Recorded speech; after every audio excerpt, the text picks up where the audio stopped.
I'm Sean Fennessey, and this is The Big Picture, a conversation show about Amy Adams. I'm here with two other regular old gals, Rob Mahoney, Joanna Robinson. Hi, guys. How you doing? Hey, Sean. This is a podcast for the every woman, I like to think. That's how I feel as well. I'm very excited because, I've been wanting to talk about Amy Adams. She has a very complicated reputation here at The Ringer. Certainly. There are some supporters and some not-so-supporters. Yes. I am a supporter. And she has a big new movie out in December called Nightbitch, one of the great titles of 2024 at the movies. And I've been looking forward to this movie quite a bit. And I was thinking about it, and I have some mixed feelings about the movie, and we'll get into it in our discussion.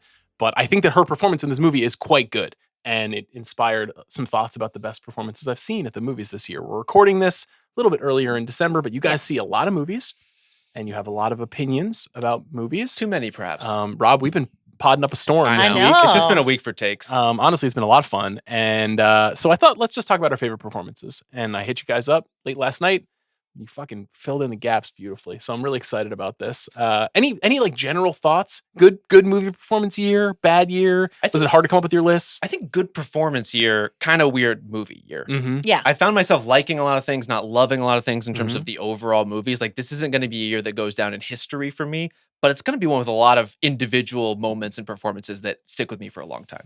I found this exercise very challenging. A lot of these performances are in despite of, in the movie that they're in. Not a lot, but some. But also Mine as well. Some of mine are like that too. But also narrowing it down to 5. Getting this assignment last night and narrowing down a year to 5 was tough. So for my own purposes, I decided to come up with like 5 categories. Oh.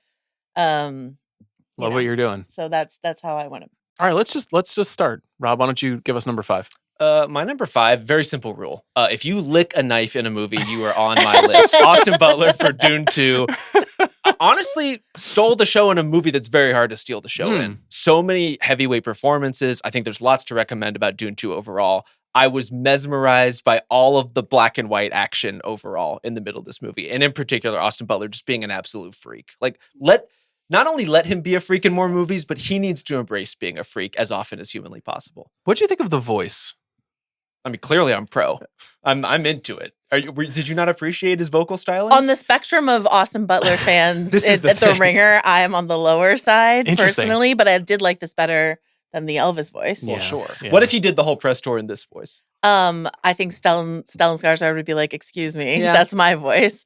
Rob, do you remember your immediate review of Dune 2 when the lights came up? We did see it together. We saw a screening. What did I say? You said that was sick, Joe. Well, guess what? I was right. I fully agree with that. Some people don't stand by their opinions here at The Ringer. Yeah. I maintain that Dune 2 was fucking sick. I think about that all the time. Rob Mahoney, that was sick, Joe. Okay, Joe, why don't you give us your number 5? Because we haven't talked about this movie at all on this show. This really? year. Yeah. Okay. The category that I invented for myself is sort of newcomer, up-and-comer. So this is Maisie Stella and My Old Ass, a movie title that is fun to say, and a movie I loved that I think really flew under the radar. And I think it was, people don't know, I mean, Maisie Stella has been in show business her entire life. People might know her from her, musical duo act that she had with her sister when she was younger. She was on Nashville, but this was just like a real leap in quality, and she holds down this entire movie. They kind of mispackaged it as an Aubrey Plaza film or like a two-hander, and it's really not. Aubrey Plaza is kind of barely in this movie, and it is Maisie Stella's movie, and I thought it was wonderful, and she was just really engaging and complicated and at times unlikable, but always root forable and up for anything, and does a whole Justin Bieber fantasy sequence. And I just thought it was like a really good sort of announcement of her talents. I love that pick a lot. I'm a little bit lower on the movie than you are, but I like what it's after. It's kind of similar to Nightbitch, where I'm like, good idea, good performances. You almost got there with me with what you were going for, but I think also being a 40-something-year-old man, maybe the movie's not like directly targeted Oh, at was me. it not? You know, like my 21-year-old sister is like, this is the most important Yeah. movie that's ever been made. So, Yeah. you know, it's different strokes. How does it feel to have like literally one movie that isn't programmed to you? It's the first one, actually, in the think- history of film. Guess what, It guys? hasn't been We're for about me. to talk about another one. Well, that is true in some respects, but we can come back to that. Yeah. Okay, my number 5 is whenever I make these lists, I always like to find one actor who gives 2 performances in the same year that I really, really like. In this case, 2 different kinds of performances. I think I stole this one from Rob too, or did I steal it from you too as well, Joe? No. You don't care about this person. You hate this person. I love this person. Lupita Nyong'o, who's an actor who I really love and who has had a relatively muted last few years in Hollywood. She was, of course, in Wakanda Forever, but has not like exploded as a star in the way that you might have thought after Us and Black Panther and a couple of other films. But she's in 2 great movies this year. One, A Quiet Place Day One, where she is the lead figure and is, I thought, fantastic as a woman in hospice at the end of the world. Is the cat not the lead figure of A Quiet Place Day One? If this were the House of R, then you could say that, Okay. but that's not what this is. I had to due represent. And then her other performances in The Wild Robot, which is a movie that I've now seen 3 times because I have a small child and my daughter loves this movie. And so I hear her performance, and you know what? It's not easy to give a robot performance. Robot acting, putting a character to the robot essence is challenging. And she gives a great vocal performance. I think it's one of the hidden arts of movie making is being able to act in this format. So I just love her. She has much more color in her performance styles than I would have guessed when I first saw her. And these are 2 very nice examples of that are very different. I think when she hit the scene, 12 Years a Slave, the Marvel films, like something very showy about those kinds of movies, something very loud and kind of brash. Horror movies are also, she's very expressive in Us. Definitely. These are much subtler performances, and I really like them a lot. She's one of the most beautiful people that has ever existed. And so the fact that she is so talented as a voice performer, because her mascanada is also iconic. I'm like, Lupita, I always want to gaze at your face, but also you're very, very good at this. She is. Save some for the acting. rest of them a little bit too with that kind of thing. Exactly. A Quiet Place was the one that I really wanted to anoint on this list. That's a franchise that I don't really have that much of a connection to. I like the first one well enough. I was really put off by the second one. Was not planning to see the third movie until the buzz started kind of building that, it was actually quite good. You're a Sarnowski head, though. You loved Pig. This is what drew me in. I'm like, okay, wait, you're telling me Sarnowski's involved. You're telling me Lupita's here. You're telling me the cat's here. And like, I found myself, not unlike Pig, so moved by her performance in this movie. Like, again, acting opposite CGI monsters that don't exist, that are even then barely in the movie. That's a weird way to talk about Joe Quinn. Okay. He's quite good in this movie. Yeah, too. he is. It's great. It's great. And covered in dust for a lot of the movie, fighting with the elements, fighting with the urban environment. Like it is a survival movie in a way that I think leads to impressive performances of a kind, but not the sort that usually get actually awarded. Exactly what I was thinking when I put them on.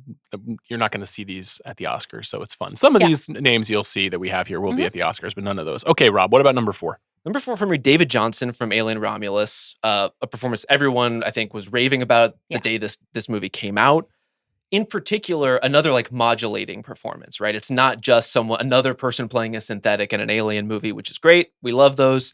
But the various degradations, the various reprogrammings that go on over the course of the movie, it's a lot that he has to play. And really, it's the defining performance of the movie. So the fact that he was able to pull all that together, an actor who I think we've seen in other things be very promising, but never quite have this kind of spotlight in a movie this big. And so I love to see it. Great pick. I really like him. He jumped out in industry right away when I first saw him. I think that's the first time I'd seen him. And it's paired with the Lupita Wild Robot performance, like humanizing a machine is a challenge. And it's tough. I mean, following the footsteps of Michael Fassbender doing it in 2 alien movies and doing it so well. Not as many pan flutes this time, but to each their own. And that's a note I have. It's a note. We're trying to get more flutes involved. But yeah, and ultimately to be a robot, to be a synthetic, and to be the beating heart of a movie like that is just a really impressive feat. I like that pick. Really like your next pick too. This is good for you. Thank you. What's your number 4? The category is you really didn't need to go that hard. And it's for Emma Corrin in Deadpool and Wolverine. She plays the villain of this film, and this film is a film I think that you and I agreed that we had like a great time watching, but we don't think is very good. And but I had a great time watching it, and she's one of the main reasons why, because she just really went for it in her physicality. She does this like really creepy thing where she puts her hand inside people's heads, but there's just like she's having so much fun. Mm-hmm. And especially, I know you guys just talked about Nosferatu, a film that she's like pretty wasted in. She has a lot that she can do, and she just gave it all to Deadpool and Wolverine for some reason, and I loved it. I thought she was amazing. It's kind of fascinating. I think part of it is because Emma Corrin's one of the only people whose face we've not seen before in one like that. We didn't know that character going into that movie, Yeah. and so it feels new and fresh, but brings something really great to it. So great pick. My number 4 is Hugh Grant in Heretic. This is the one you stole from me. Oh, did I? Yeah. Okay, good. Well, I haven't really had much of a chance to talk about the movie too much on the show, so maybe we can do it a little bit here. But a movie that I think is like 2/3 perfect, and then 1/3, I wish it got there. Mhm. But he is the primal focus of the first 2/3, and it is, I think, the culmination of Hugh Grant leaning into his "I'm a piece of shit" era. This thing that we all kind of felt right underneath the surface of every Hugh Grant performance that he has in the Paddington time, in the Guy Ritchie collaborations, In Wonka. in Wonka, certainly. Like, he's now like, I'm just a little motherfucker. Like, I'm just a bastard. Yeah. And Ain't I a scamp? exactly. Yeah. And in this one in particular, he's a quite evil scamp. Yeah. And quite he's a podcaster. Like, he is really, his character is, he's Are not we actually a evil podcaster. scamps? But that's sort of like the self-regard, the overwhelming unnecessary amount of information to explain simple things, the certainty about impossible to understand ideas. This is what we do, guys. This is who we are. That's fair. Do I see a little bit of Uncomfortable. self-reflection in Uncomfortable, Heretic? Sean. Yeah. But he is just having an absolute blast with this script, and it's really fun. And it's really fun to see him bouncing off of 2 actors who I think could be really big stars in Sophie Thatcher and Chloe East. I really like both of them a lot. Yeah. And the energy that they bring. The setup of the film is very much like chamber drama. Feels like a stage play in many ways. Really only 2 locations for a long stretch of time, but he makes the absolute most of it. What did you think of Heretic? Oh, I agree with you. It's not a perfect movie, but I think what's really interesting, I don't know if you saw the bit he did, I think it was on Seth Meyers where, or maybe Fallon, where they asked him to read a line in his rom-com guys, his like fumbling rom-com guys, and then make the same line menacing. And it was really fun. And he had a great time with it. And I love in this movie, when he's sort of luring the girls into his home in the first place, he is doing the aw shucks bumbling Hugh Grant thing. Yes. And knowing where this is going, it's so fun to see him do this thing that we watched him start his career with and then transition into the absolute chilling new persona. It's a very thin line between the stalking in a horror movie and the stalking in a rom-com. But it's almost like an active commentary Yeah. on how transparently kind of full of shit he was in like 9 months. You know what I mean? Yeah. Where you're like, are you really happy to be in this movie? Like, you're not happy to be in this movie, Hugh Grant. We know who you are, truly. I'm going to preserve my innocence around 4 Weddings and the Funeral. Absolutely. But the sure. rest, we can toss on the fire. Yeah. You haven't seen Heretic yet? Not yet. Okay. I think you will enjoy it. Yeah, you will. All right, Rob, what's your number 3? My number 3 is Joan Chen and Dee Dee. Yes. Playing the mom in a coming of age story is maybe the most like thankless job in Hollywood. Unless you win an Oscar, Unless like in you win- Boyhood. Which does happen from time to time, granted. I think Joan Chen is unbelievable in this movie. Yeah. And the degree to which they let her be the mom who's trying to wrest control of her family in basically a situation in which she's kind of left alone by her husband to do this by herself or with her mother-in-law in this case, but also be incredibly funny. Also like undercutting her kid in the process while trying to prop him up. It's such a delicate dance. And this movie hit me very directly in a lot of specific like time-oriented ways. This is like a movie of my generation. But this performance, I just think of that particular genre and form, it's hard to ask for much better than what Joan Chen's delivering. Great pick. The scene in particular where, Dee Dee and his new crew of skater friends are all hanging out around his computer and his mom enters the room and sort of demythologizes Dee Dee's world that he has created for these cool older kids is like punishingly real. That's why I haven't seen Heretic. Like I've seen enough horror movies in the middle of Dee Dee. It was Dee Dee. It's so good. Yeah, and I think similar to like Patricia Arquette, who you just like referenced, Joan Chen is someone who we haven't seen for a little while. Yeah. And it was really nice to see her do what she can do. She's great. Number 3 for you, Joanna. I'm calling this a scene stealer. And it's Yura Borisov from Anora, which you and I have talked about. But Which scene? I told you I did an entire pass of this movie where I was basically just watching him. Yeah. And we were talking about this. We were talking about the way in which Sean Baker did this like really generous cut of this movie where the camera's just constantly lingering on this character. Him watching her. Him watching her. And so we're like watching the movie through his eyes in a lot of ways, but he has he's significantly in the movie, but he doesn't have like a ton of dialogue. Mhm. And so what he can do magnetically with just the camera on him and the way that Sean Baker knows that this is what this actor, who is a very popular actor in Russia, can do was, I think, a revelation. And I would love to see him in everything. Awesome performance. Would love to see this nominated. I feel like that would be a sure. fitting thing. And I think Karen Karagulian, as well as the sort of pastor figure, is also really, really fun and funny in this movie and is in a lot of Sean Baker's films as well. Their like antic comedy that spins off in the middle of this movie, I think just kind of takes the whole thing away, and obviously in new and exciting directions for the plot. But yeah, having semi-qualified muscle be a point of view character is a new one for me, but one that I really loved. Yeah, it's a great twist. Okay, my number 3 is Marianne Jean-Baptiste. Have either of you seen Hard Yes. Truths yet? No, You have not seen This it? is yet. the other one you stole from me. Oh, really? Yeah. Okay. Just a thief. Another performance I'm rooting for during award season. Hugely. This is her reunion with Mike Lee. I believe they last worked together in Secrets and Lies, which is 20 years ago at this point. And she plays a bitter and sad and frustrated woman in her, I guess, late 50s, in living in a kind of lower middle class England. And it's a very tightly focused character study of this small family of kind of Caribbean English heritage. And it's very rare to see an actor be so fearlessly angry and unkind and utterly like emotionally destroyed for the entirety of a film. Right, There's like a sustained quality to it that is so powerful. You're watching that movie waiting for the turn, and then the turn doesn't come. He doesn't and give you're it just to like, you. oh, but at the same time, she's so horrible. And at the same time, I feel for her so much. And that comes down to the filmmaking, but the performance is, huge. It's a real high wire of how do you keep us engaged in this story while watching. There's particularly a sequence in the movie where she goes shopping for a couch. She's wandering around a furniture store, and she's just absolutely heinous to the woman who's working in the store. And as you're watching the movie, you're like, what the fuck is this woman's problem? And yet she manages to kind of pull you back 20 minutes later and creating empathy for a person who otherwise seems incapable of receiving it. Without redeeming her. Right. Yeah. Right. Very deep movie, very interesting portrait. Like this movie famously was rejected from Cannes and Venice. And I think some of the suspicion is that this is the first time Mike Lee's worked with an all-black cast. I don't know if that's the reason why, but it's a movie that more people should see when it comes out. So it's a shout out to Hard Truths. Okay, Rob, number 2. I mean, if Yura Borisov is watching Anora the entire movie, it's because we are watching Anora the entire movie. Like, I don't want to get too cute about this. Like, Mikey Madison is one of the performances of the year. Mm-hmm. It's incredible. It's transformative.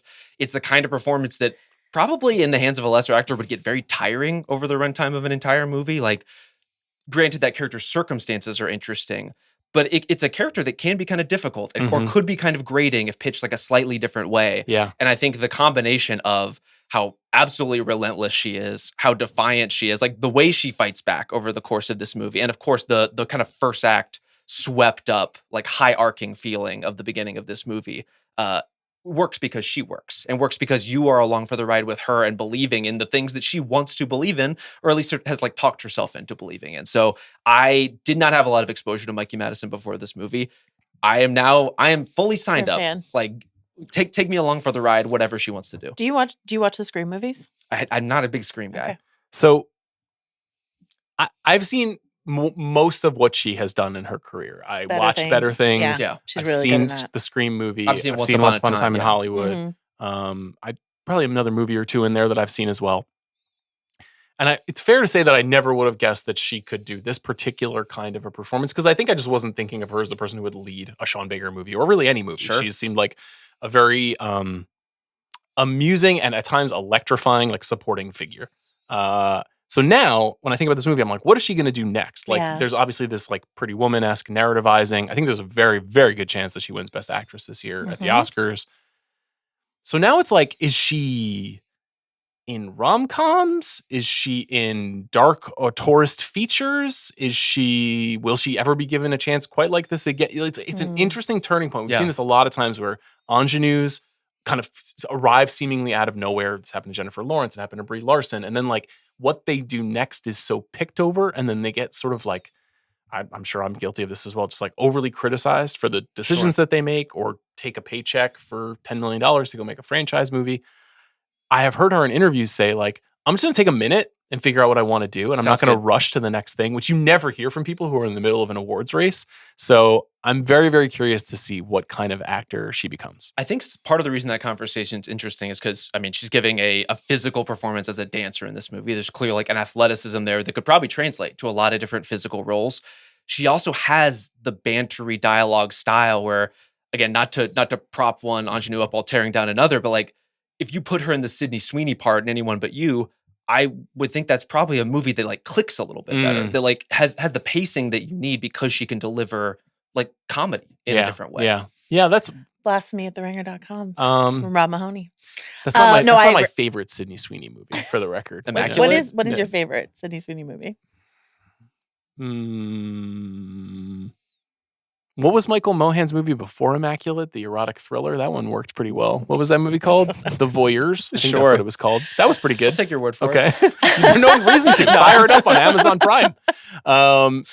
Yeah. I mean, the thing is that, and that's relevant to what I'm saying about Mikey Madison too, is Anyone But You with Mikey Madison and Glenn Powell would not have made $300 million. No. So how does she retain her Mikey Madison-ness, and I think if she wants to become a bigger star? I think speaking of Glenn Powell, like a good comp is Daisy Edgar Jones, who is having a really hard time, I think, channeling the lightning in a bottle that was Normal People into what she does next, or similarly, tough year for the Normal People Paul hive. Mescal. Yeah.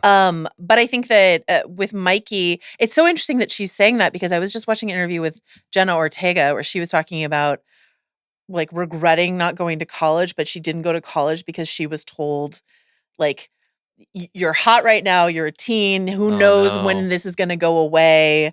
It's not too late, Jenna Ortega. Seriously, you can go to college. She's like 21. She's very young. She's not Kwame Brown out I don't there. think Like, she it's said all like. right. I don't think she said like deepest regret ever. But she was just sort of like, I want to go. This industry moves so fast. Like it can go away at any moment. And so the fact that Mikey Madison is like, I'll wait a beat and see. Yeah. You know, it is very cool. I'd like to go back to college. That would be nice. Yeah. What do you want to study? voyeuristic movies. Yeah, I think a major in erotic thrillers with a minor in Sydney Sweeney is what I'm thinking. Sounds Sounds like every college student in America right now. Okay, where do we go next? Joanna? Yeah, you're up. My number 2 is good old-fashioned movie star, Denzel Washington in Gladiator 2. And again, like it's a maybe an obvious pick. Everyone has praised this performance, but in the vein of, despite everything that's happening around him, he somehow holds the center of Gladiator 2. I did not have a great time at that movie. I had a great time with every single thing that he did, and having over on the Trial by Content podcast that I did, we spent several weeks watching Denzel Washington movies. So I've been sort of studying him for weeks and all the different modes that he has. This is like very different from anything he's ever done. I couldn't think of anything. Studying like I think you'd have to see him do Shakespeare on stage, which he's done many times, to maybe find something similar to this. Yeah. Also on panel shows, like he'll go on Graham Norton and just like rip through monologues just to show that he can. It's amazing. Yeah, but just that like really that combination of that Shakespearean kind of stentorian affectation that he has in the film, but also this like wiliness and sort of thing. And sort of like obviously the sort of sexual fluidity that is sort of right underneath the surface of the movie too. Like I couldn't think of anything that he No, had done. you'd have to put a bunch of things in the blender. Yeah. Like you'd have to put some Training Day in the blender with like some Glory, actually, with some right, and like with the Much Mighty Ado About Quinn, Nothing. and, Yeah, like some of the goofier stuff he did Yeah. early in his career. I feel like we don't see actors this late in their career do that sort of synthesis. Yeah, it's yeah. like once you get to a certain point, it's like I'm playing the hits, but I'm playing this hit and then that hit and then that and hit. he did. I mean, He's done plenty of he that. does that a lot. For sure. But to be able to pull things together and create something new out of all of the Yeah. elements that make a Denzel performance, that's art to me. I just thought he was incredible in this movie. It's so fun. I mean, Yeah. it completely saves the movie. Yeah. He's phenomenal. Great pick. My number 2 is a real discovery for me, an actor that I don't remember ever seeing before. I didn't watch Servant. And she is one of the stars of the television series Servant. She was on Game of Thrones. Was she in Game of Thrones? Yeah. You'll have to tell me who she was. I'm talking about Nell Tiger-Free, who is the star of The First Omen. Who was she in Game of Thrones? She was the original Princess Marcella before they replaced You're going to have her. to tell me who that Rich. is. Who is Princess Marcella? I think she's the original, unless she's the replacement. Don't fire me, Mallory. But she's one of the princesses, Marcella. She's like What land did she live in? she's she's Cersei's daughter. Yeah. One of the Lannister blondes. The royal children, Oh. and she gets poisoned and dies gruesomely. But I do think that You're was referring the to something second- that I experienced several lifetimes ago. It's insane how far I have to reach back to find that poisoning. Wow. That was Nell Tiger-Free? Yeah. Okay, well, at least one of them. Yeah. Shout out to one of the lives she led. Yeah, one in- of the princesses, Marcella. in this film, she plays a nun who has been selected for a very important job by some powerful forces. And, a lot of it is this movie is a testimony to a director with an incredibly strong vision, a vision I've not seen before specifically, especially in a horror movie quite like this, and an actor being on the exact same page and willing to go the lengths that the film needs to sell it. This film actually very similar to Heretic to me, where the first 2/3 I'm like, is this my favorite movie of the year? Is this my favorite movie of the decade? Yeah. I was so taken with what Arkasha Stevenson was up to in this movie, which is ostensibly a prequel to a 70s horror classic. And honestly, a horror classic that I don't really care about that much. I'm not a big Omen person. It doesn't really mean a whole lot to me, so I wasn't entering it with really any expectations. It's not in your toddler canon that we're going to talk about later. Well, perhaps. Damien is not quite a toddler. Okay, He's yeah, more fair more of a 7-year-old. Mhm. So he's kind of exited that era, but we'll get there. But Nell Tiger-Free is just a jaw-droppingly mesmerizing in this movie as a nun who is slowly becoming possessed, I guess, for lack of a better word, by the church and by a higher calling. So I really, really, really like this movie. I'm very excited to see what Stevenson does next and to see what Nell Tiger-Free does next. And I'll have to, my wife is a big Game of Thrones fan, so I'm going to have to be like, we should watch this again because Princess Marcella is in it before she was poisoned. No, the first one. Yeah. the first and or second one. One of them. Okay, let's do number ones. Rob? This was pretty easy for me, to be honest with you. My favorite performance in one of my favorite movies of the year, Josh O'Connor in Challengers. Has an actor ever done so much with a smirk and or a thigh? Or a sweat. Whichever one you prefer, like whatever your mode is, Mhm. he's delivering in this movie. Just like a perfect cad, a perfect shitheel, a perfect like dirtbag guy you kind of know. You have known someone like this, Mhm. if not half this charming and half this. It's like it really is like an undeniable performance, just completely irrepressible. No matter what room, no matter how far you try to put him from Zendaya, it doesn't matter. Like it clicks. I think loving Josh O'Connor in God's Own Country and then in The Crown and then seeing him do this very different mode cements for me that he can do anything. So versatile. I Yeah. know. This is an amazing performance. The scene in the alleyway in which he confronts her is like Oh my one of gosh. my favorite scenes of the Just year. the gall of him asking her to be his coach. It's like it's an amazing writing. I could watch that movie over and over and over again. I tried to watch it on a flight and they cut out. It's not like, honestly, I mean, mild spoilers for Challengers, I guess, if you haven't seen it. It's not like overt sexuality in Challengers. It's like suggestion and buildup.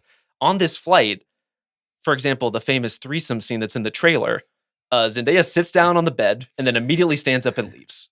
Really? What? I don't know. I'm like, what did you need to cut? Were you flying like Russia or something? Where were you going? I don't even want to get into it. Okay. All right. That's very unfortunate. Perhaps we should present our number ones together. What do you think? I think that sounds right. So what did you choose? Coleman Domingo, the lead of Sing Sing. I chose Clarence Macklin, who is technically the supporting character, though I would say the co-lead, Co-lead. of Sing Sing. Yeah. I guess we talked about it a little bit on an Oscar episode, but not too much. This No, movie, which I is a wonderful movie. I loved this movie. Yeah, you're in the hive. Yeah. Yeah. It's in my top 5 for the year. Is it? Yeah, Okay. absolutely. Well, then talk about Coleman. So Sing Sing, you'll talk about Clarence in terms of the fact that in Sing Sing, they used a lot of non-professional actors. So Coleman Domingo is surrounded by a lot of non-professional actors. So he is holding down the center of this movie. As a man who is in prison, as a man who is sort of the leader of a community and then has a crisis of faith and you watch him inside of a prison film where you're so used to watching people break. This is one of the hardest breaks I've ever had to watch. There's also a lot of business done with a small glimpse of the outside, a small window to the outside that is something that he reflects on at a number of different stages in this movie that I think about over and over and over again. Coleman Domingo is I think one of our great actors currently working. And I think it's amazing that he did this project given the way that his star has been rising. You know, he could do anything and he did this. And I think he's just stunning in it. I loved him. I agree. The movie doesn't work without him, but it also doesn't work without Macklin and the other actors, many of whom were actually incarcerated and participated in the rehabilitation through the arts program. Macklin's story is really centered because Coleman Domingo's character essentially conscripts Macklin's character, Divine Eye, to participate in RTA and to become a performer and to find a new pathway through his life by doing this work. Macklin is not a professional actor, but he's a fucking good actor. He's great. And the two of them and the sort of the mannered stiffness of Domingo and the sort of actorliness of Domingo up against what feels like, it's kind of stupid to use words like authentic, but there is a kind of realness, like a texture to the sense of his own life and his own personality, which evolves and they become like this double helix in the movie where they sort of are swapping places and swapping feelings about the world and swapping futures. That is such a great piece of storytelling. And the sequences between them at the end of the movie are so powerful.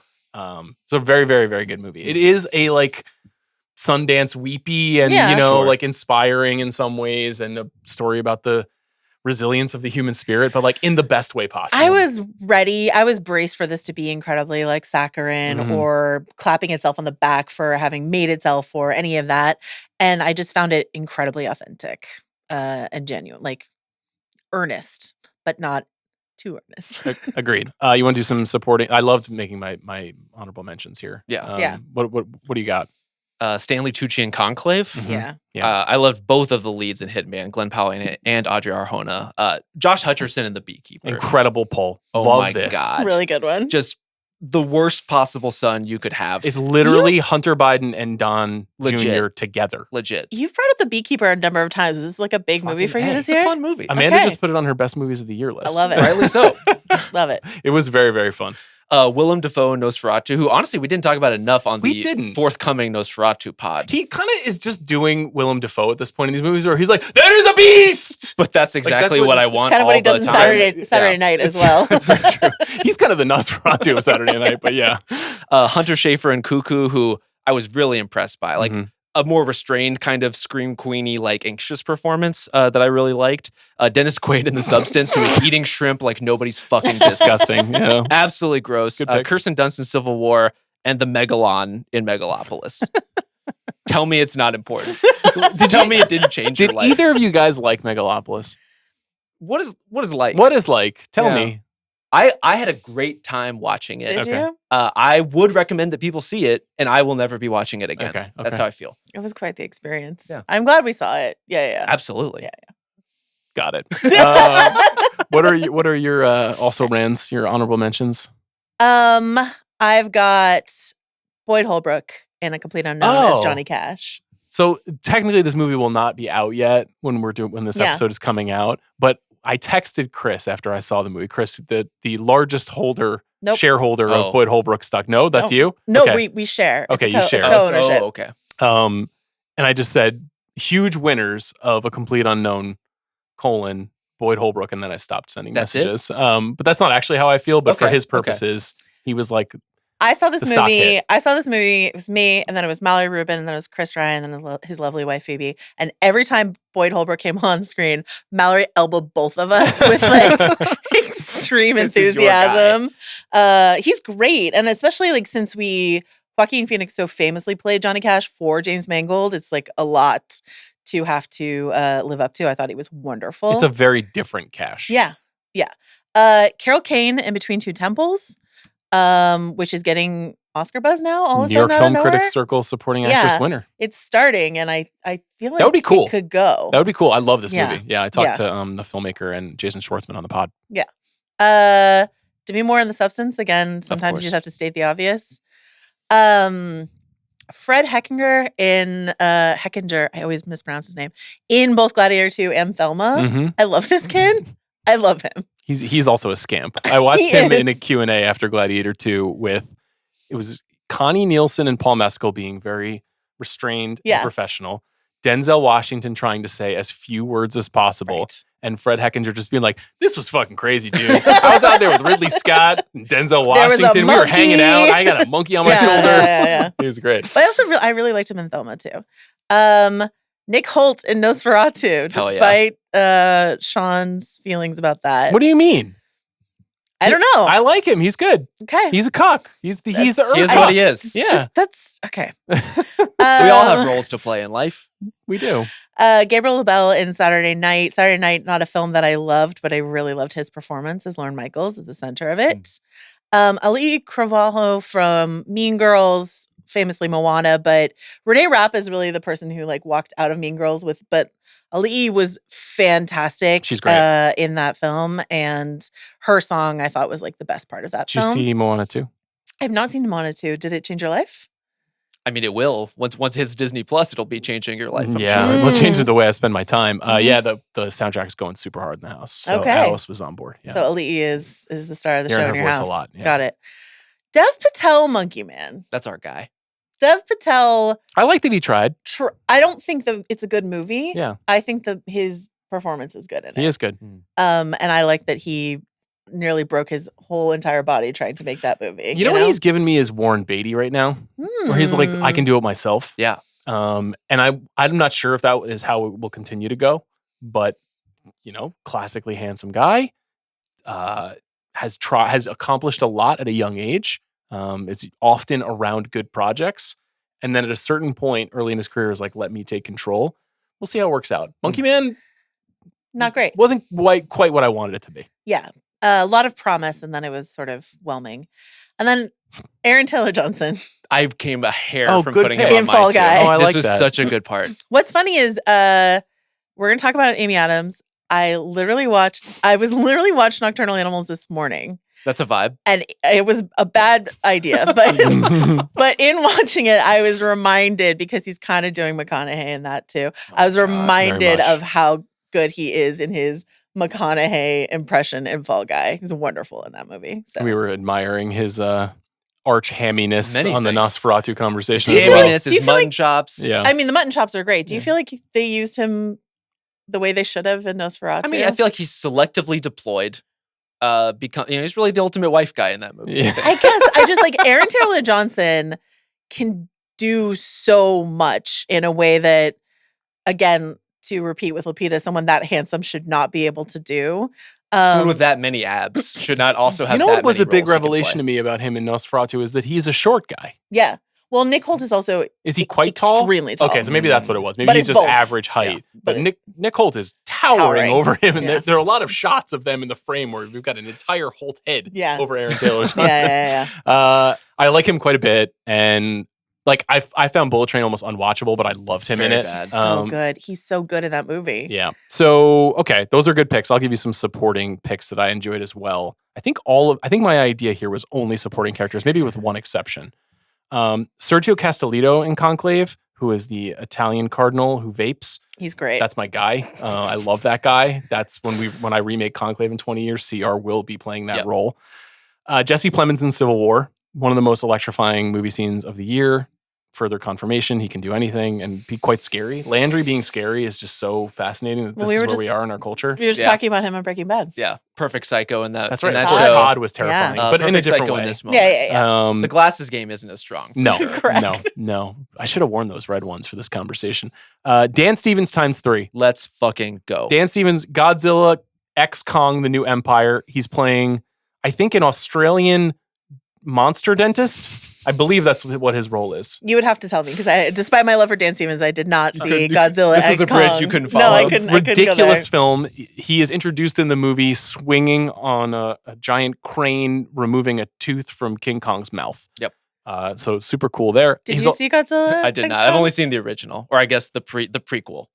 He's having a ball. He's having an absolute ball. Wonderful. He's also having a ball in Abigail, where he's basically like in a Michael Mann movie that happens to have vampires in it. Yeah. Did you see Abigail? There's a perfect world where it is the Michael Mann movie, and we think it's the Michael Mann movie, and we show up and it's the vampire. That would movie. have been so amazing. We didn't get that. I enjoyed him. And Cuckoo, you mentioned Hunter Schafer. He's awesome. also having so much fun as an evil German doctor in Cuckoo. Like an absolute riot. This is what Dan Stevens should be doing at all times. And it often makes the choice to do that. Yeah. And then sometimes makes the Beauty and the Beast. Yeah. But he should be doing this. Oh, yeah. He's mostly a nasty little freak. And Yeah. I respect it.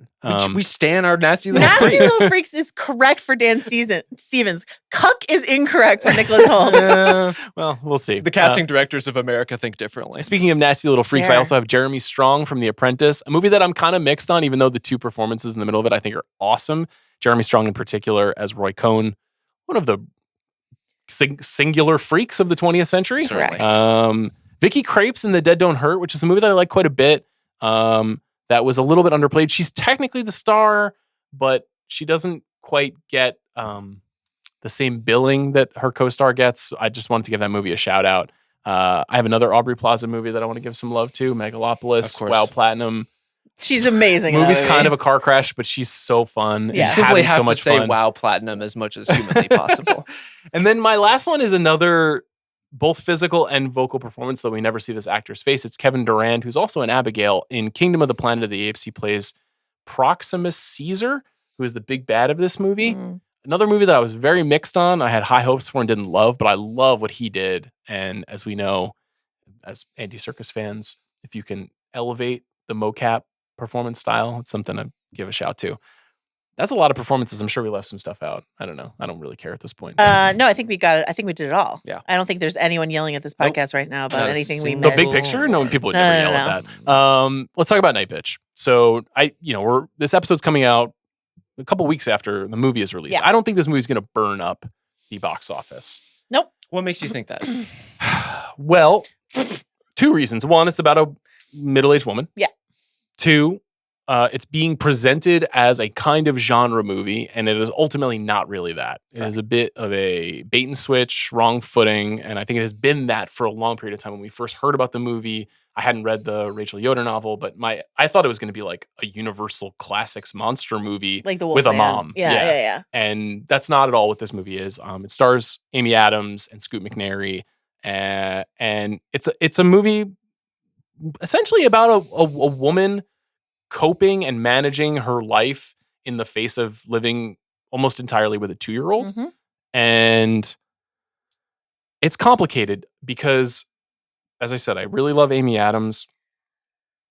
And I'm in the exact same phase of my life that this character is in. Obviously, I'm not a woman. My wife did watch this movie, and I can share her thoughts about it as we go through it. I want to hear them. Yeah. But I'll start with you, Joanna. What'd you think of Nightbitch? I think I'm a lot higher on it than you guys are, and that is okay. I love Marielle Heller in general as a filmmaker. I don't think her Mr. Rogers movie was okay, but everything else she's made has been, I think, a masterpiece. I don't have kids. You have kids. I'm glad you're here to represent the parents on this podcast. But some of the people that I feel closest to in my life, I have watched them go through motherhood is like a weird way to put it, but like especially early motherhood, and the alienation of it, and the loneliness of it, and the way in which you feel like your entire life is been taken from you in a way, even though there's so much joy and all the other things that come with it. So I really recognize this as something I have tried my best to understand happening for women I feel very close to in my life. And I loved to see this. A film that it made me think of immediately was Tully, the Charlize For Theron sure. movie.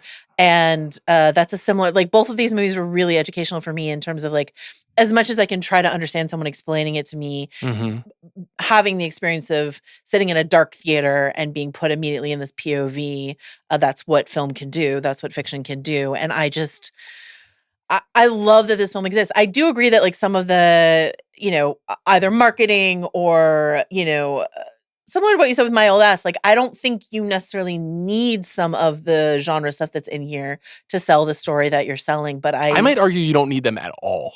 Yeah. And that ultimately is like the signature flaw of the movie for me. I just think that like the idea of like I feel like a literal monster is something that's interesting and worth exploring. It is well, what did you think, Rob? Because I think we should dig into that concept. Right. I do think as an interesting perspective and thing to say about motherhood. I just think it has the one thing to say, and it wants to say it over and over and over in a way that felt, because of all those weird genre trimmings, like a little ham-fisted. In the end, based on the total concoction of what it was, I felt like Amy Adams is going for it, and this movie is like almost scared to go for it to the extent that she is. It felt like really pulled back, where I want more of the titular Nightbitch or none of the titular Nightbitch. I want this movie to be like a little smarter or much, much dumber. And I feel like we ended up in a weird middle ground with it. So I was having a conversation with a friend of mine who's a director, and we both have children that are 3 years old. And I think we were both having maybe a particularly challenging week with our kid. And we often talk about movies. And I was like, there are no movies about this.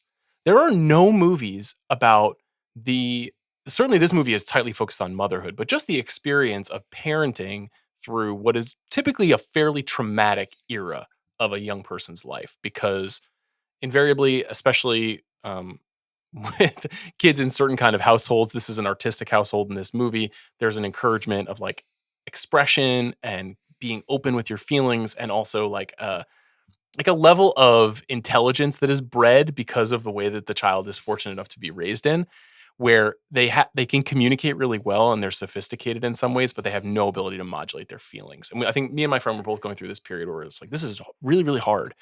And I was like, why are there no movies about this? Like, it's for millions of people, they go through this, and there are a billion movies about falling in love, and fewer, but still a lot of movies about falling out of love and breaking up. And there are movies about being parents. There are lots of movies about being parents. There are lots of movies about other people's parents and people dying, all of these like essential life experiences.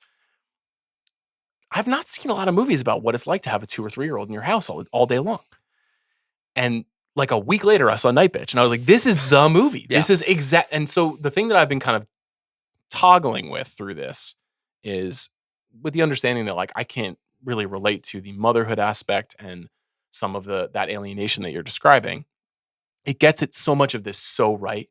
The profound repetition. Yeah. The monotony montage at the beginning. Like that stuff always. It's just, and it's so right that just like you're hitting the same prepackaged breakfast in the pan every morning. Like she just nails that stuff. Marielle Heller has 2 young kids. Like she is clearly pulling from some personal experience to kind of visualize and literalize these ideas.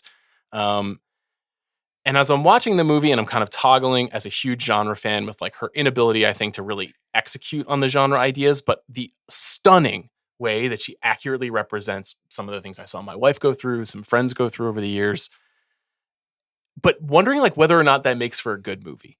And maybe that's one of the reasons why there are just not a lot of movies about this. I think some of it is because people try to like memory hole this period, because then your kid turns 4 and 5 and 6 and you're like, this is the greatest thing that's ever happened to me, because everything is like fun.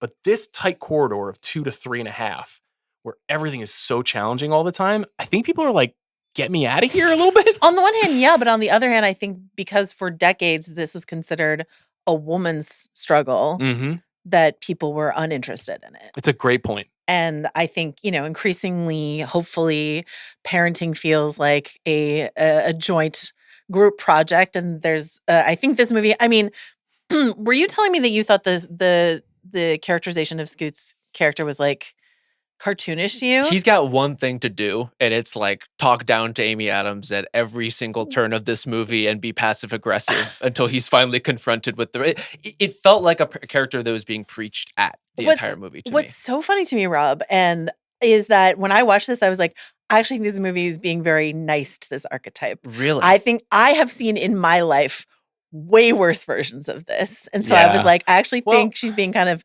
gentle. Oh, no, I think the character is being gentle. No. Like Do you think the overall movie, treatment of the yeah. movie? Because like, and I like that about you, that you're like, this is the worst. And I'm like, this is actually kind of medium.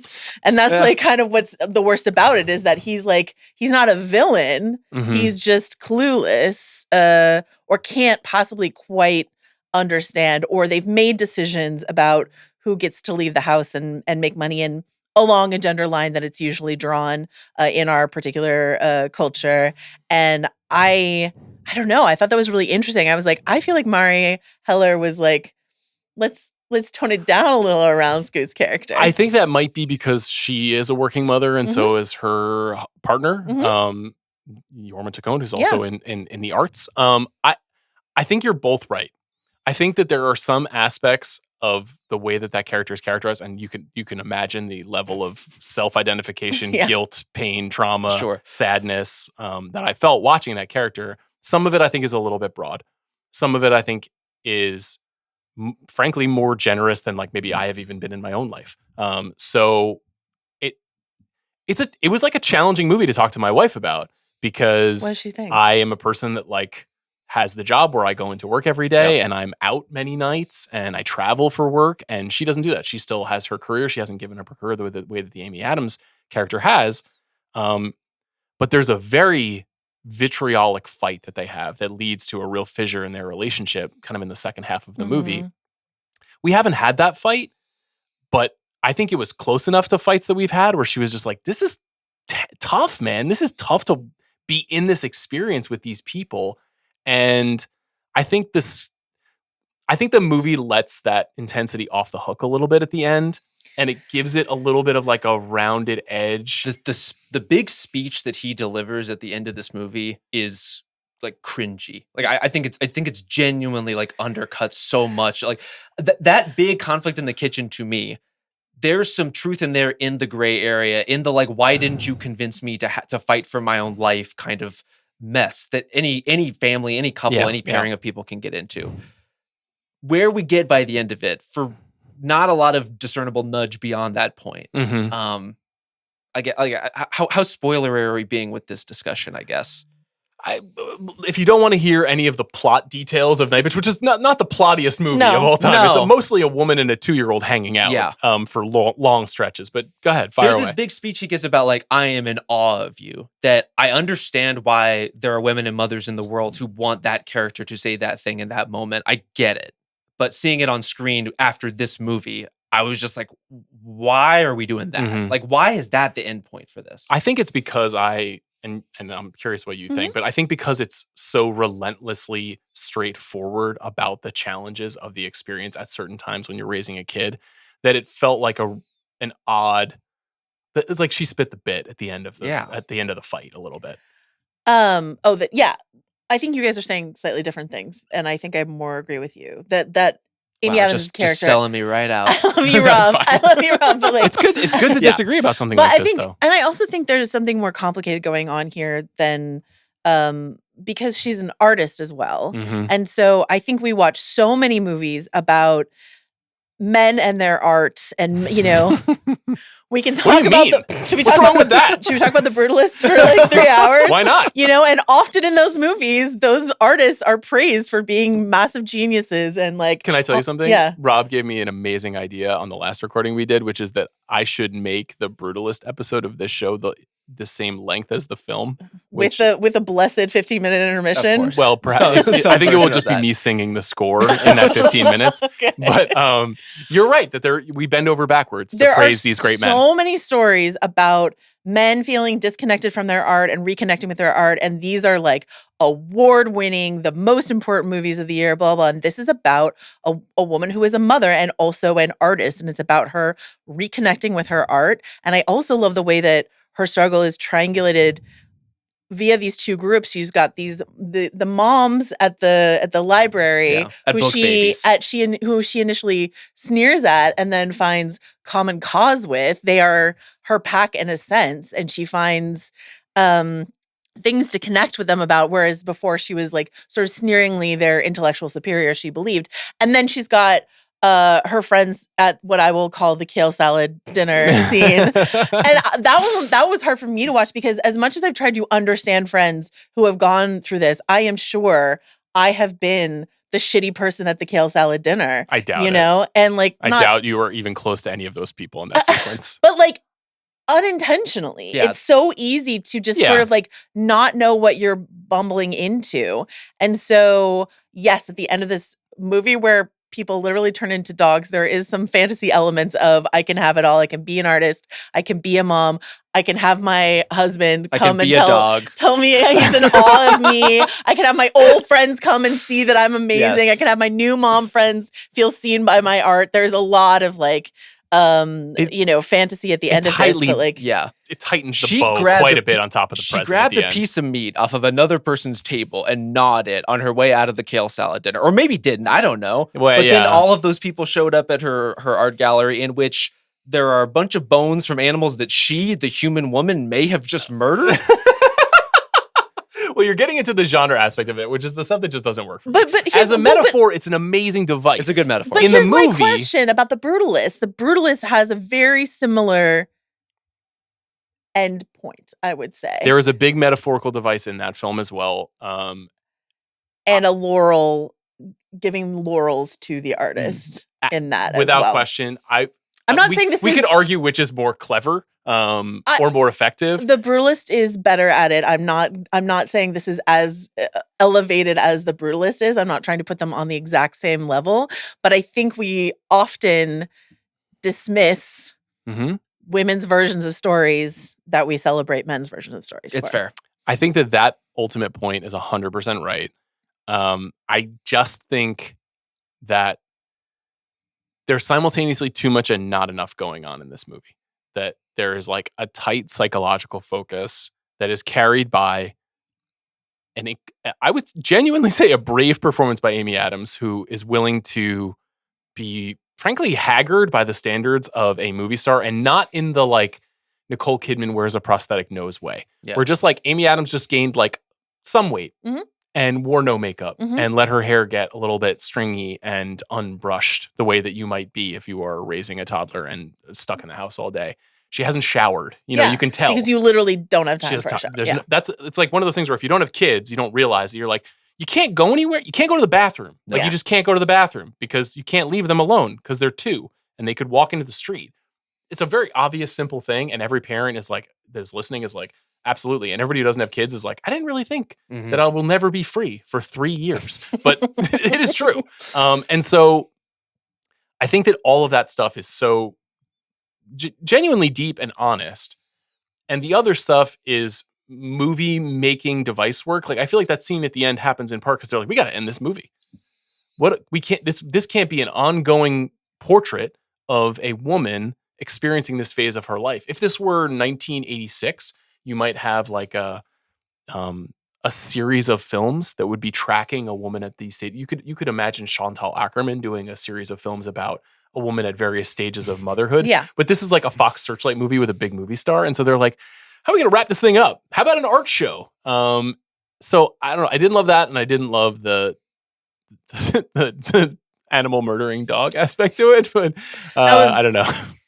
Oh, yeah. I will say the actual footage of the Nightbitch or Nightbitches, if you prefer, depending on what you think of the other moms at Book Babies, running through the streets. Majestic. Absolutely majestic dog footage in this movie. How much of your discomfort with this movie is because of you're a dog guy? I mean, I wish there were more dog. Okay. Like, there's like some tough dog stuff. There's some tough dog stuff. But look, there's also a lot of, there's a cat who has a tough time. There's a lot of rodents and perhaps possums who meet unfortunate ends. There's also like, it is a Fox movie with a movie star. It's also like a movie with like a bunch of big pussing wounds in it. Yeah. You're not a pus guy? Only in the substance. Like once a year. Oh, okay. One pussing back wound a year. What about Nosferatu's exposed spaces? That's just who he is, though. Yeah, that's true. Not a state thing. This is who Amy Adams is. State of mind. Yeah. What else can we say? I mean, I will say, as a genre, body horror is not my favorite. So there are, I'm not going to lie to you, there are moments of this film that I was struggling through. But I don't know. I love that Amy Adams exec produced this. Mhm. I saw it at the Mill Valley Film Festival where she came and talked about it beforehand and talked about how much it meant for her to be able to tell this story as a mom and Marielle Heller as a mom, to be able to tell this story, a story that they feel is really underrepresented. And I really agree with it. Is it 100% successful in every regard? No, I'm not gonna lie to you. I think that there are things that feel shaggy, not to Ayo. put an unintentional. I really regret it. I It needs a regret good- it it. needs a As good it was grooming. coming out, I regretted it. But I'm just really glad it exists. I think the response we needed there was woof. Woof. Yeah. One other thing I'd just like to cite very quickly about this movie is that this child is too nice, that this is a fairly well-behaved 2-year-old boy, and that's just not how it is. That kid wants two things: to sleep in his parents' bed and to eat hash browns every morning. Yep. That's it. Yep. That's really it. I mean, and paint on the walls. He does a few things that you're like, this would be very stressful. Sure. Parents have been there before, but like his demeanor is very kind. Wait, can I? And that's just not how it is all the time. It's just not. If you were in a parallel situation, Sean, would you encourage your daughter to sleep in a dog bed? No, my daughter sleeps in a real bed and it's wonderful, and I don't want anything to change about that. So, but like that's obviously But sleep is a real struggle in general for all parents. And the movie goes out of its way to be like, this is hard. The fight Yes. that she has Yeah. with him about their sleep, like I was like, this is journalism. Like what they're doing here is so sincere and accurate. The shot of him on the couch playing PlayStation talking about nitro boosters, I'm like, oh no. Yeah, you knew that wasn't going to go in a good no. direction. What is it? What is a dog bed if not like just a beanbag with a rim? It You know looked what I mean? pretty comfortable. I think that's fine. I think Okay. it's fine to let your kids sleep in a dog bed. In case you were curious about our tips, I want to go back to your wife said it was like tough to watch some of the fight stuff, but how did she feel sort of overall in terms of the depiction of motherhood? So she watched it on Monday.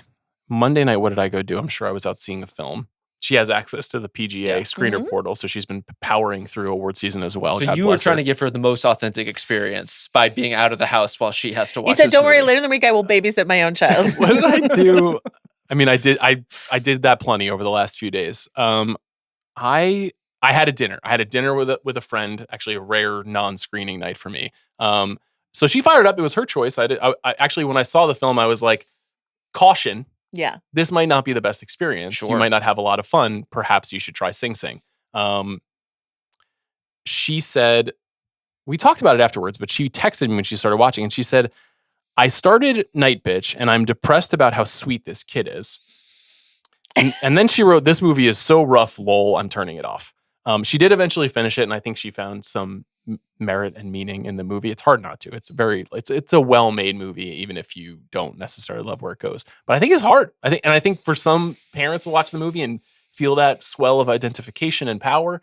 And some will watch it and be like, I got enough of this at home. I'm good. Yeah. You know, I got enough of that alienation and that evacuation of my own humanity at home that I don't really want to spend more time in the off hours engaging in it.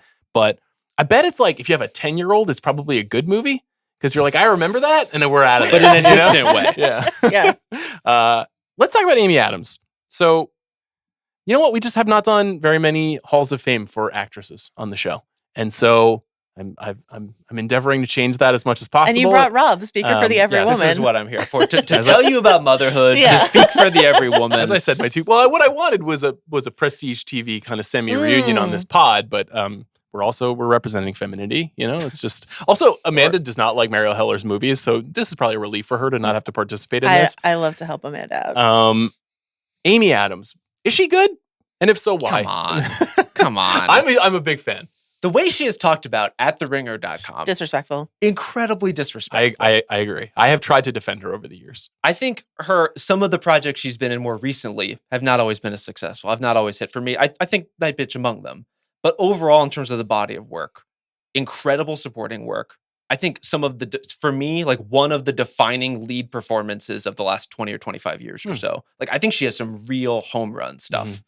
And to talk about her as if she's just like strikes and gutters, that's just not the reality of the situation. She's often, if she's in a bad movie or one that doesn't quite work for you, still one of the best parts of it. So I'm here for Amy Adams. I think she has pretty incredible range. I know we're going to talk through the entirety of it, but I love the variety of what she can put on screen.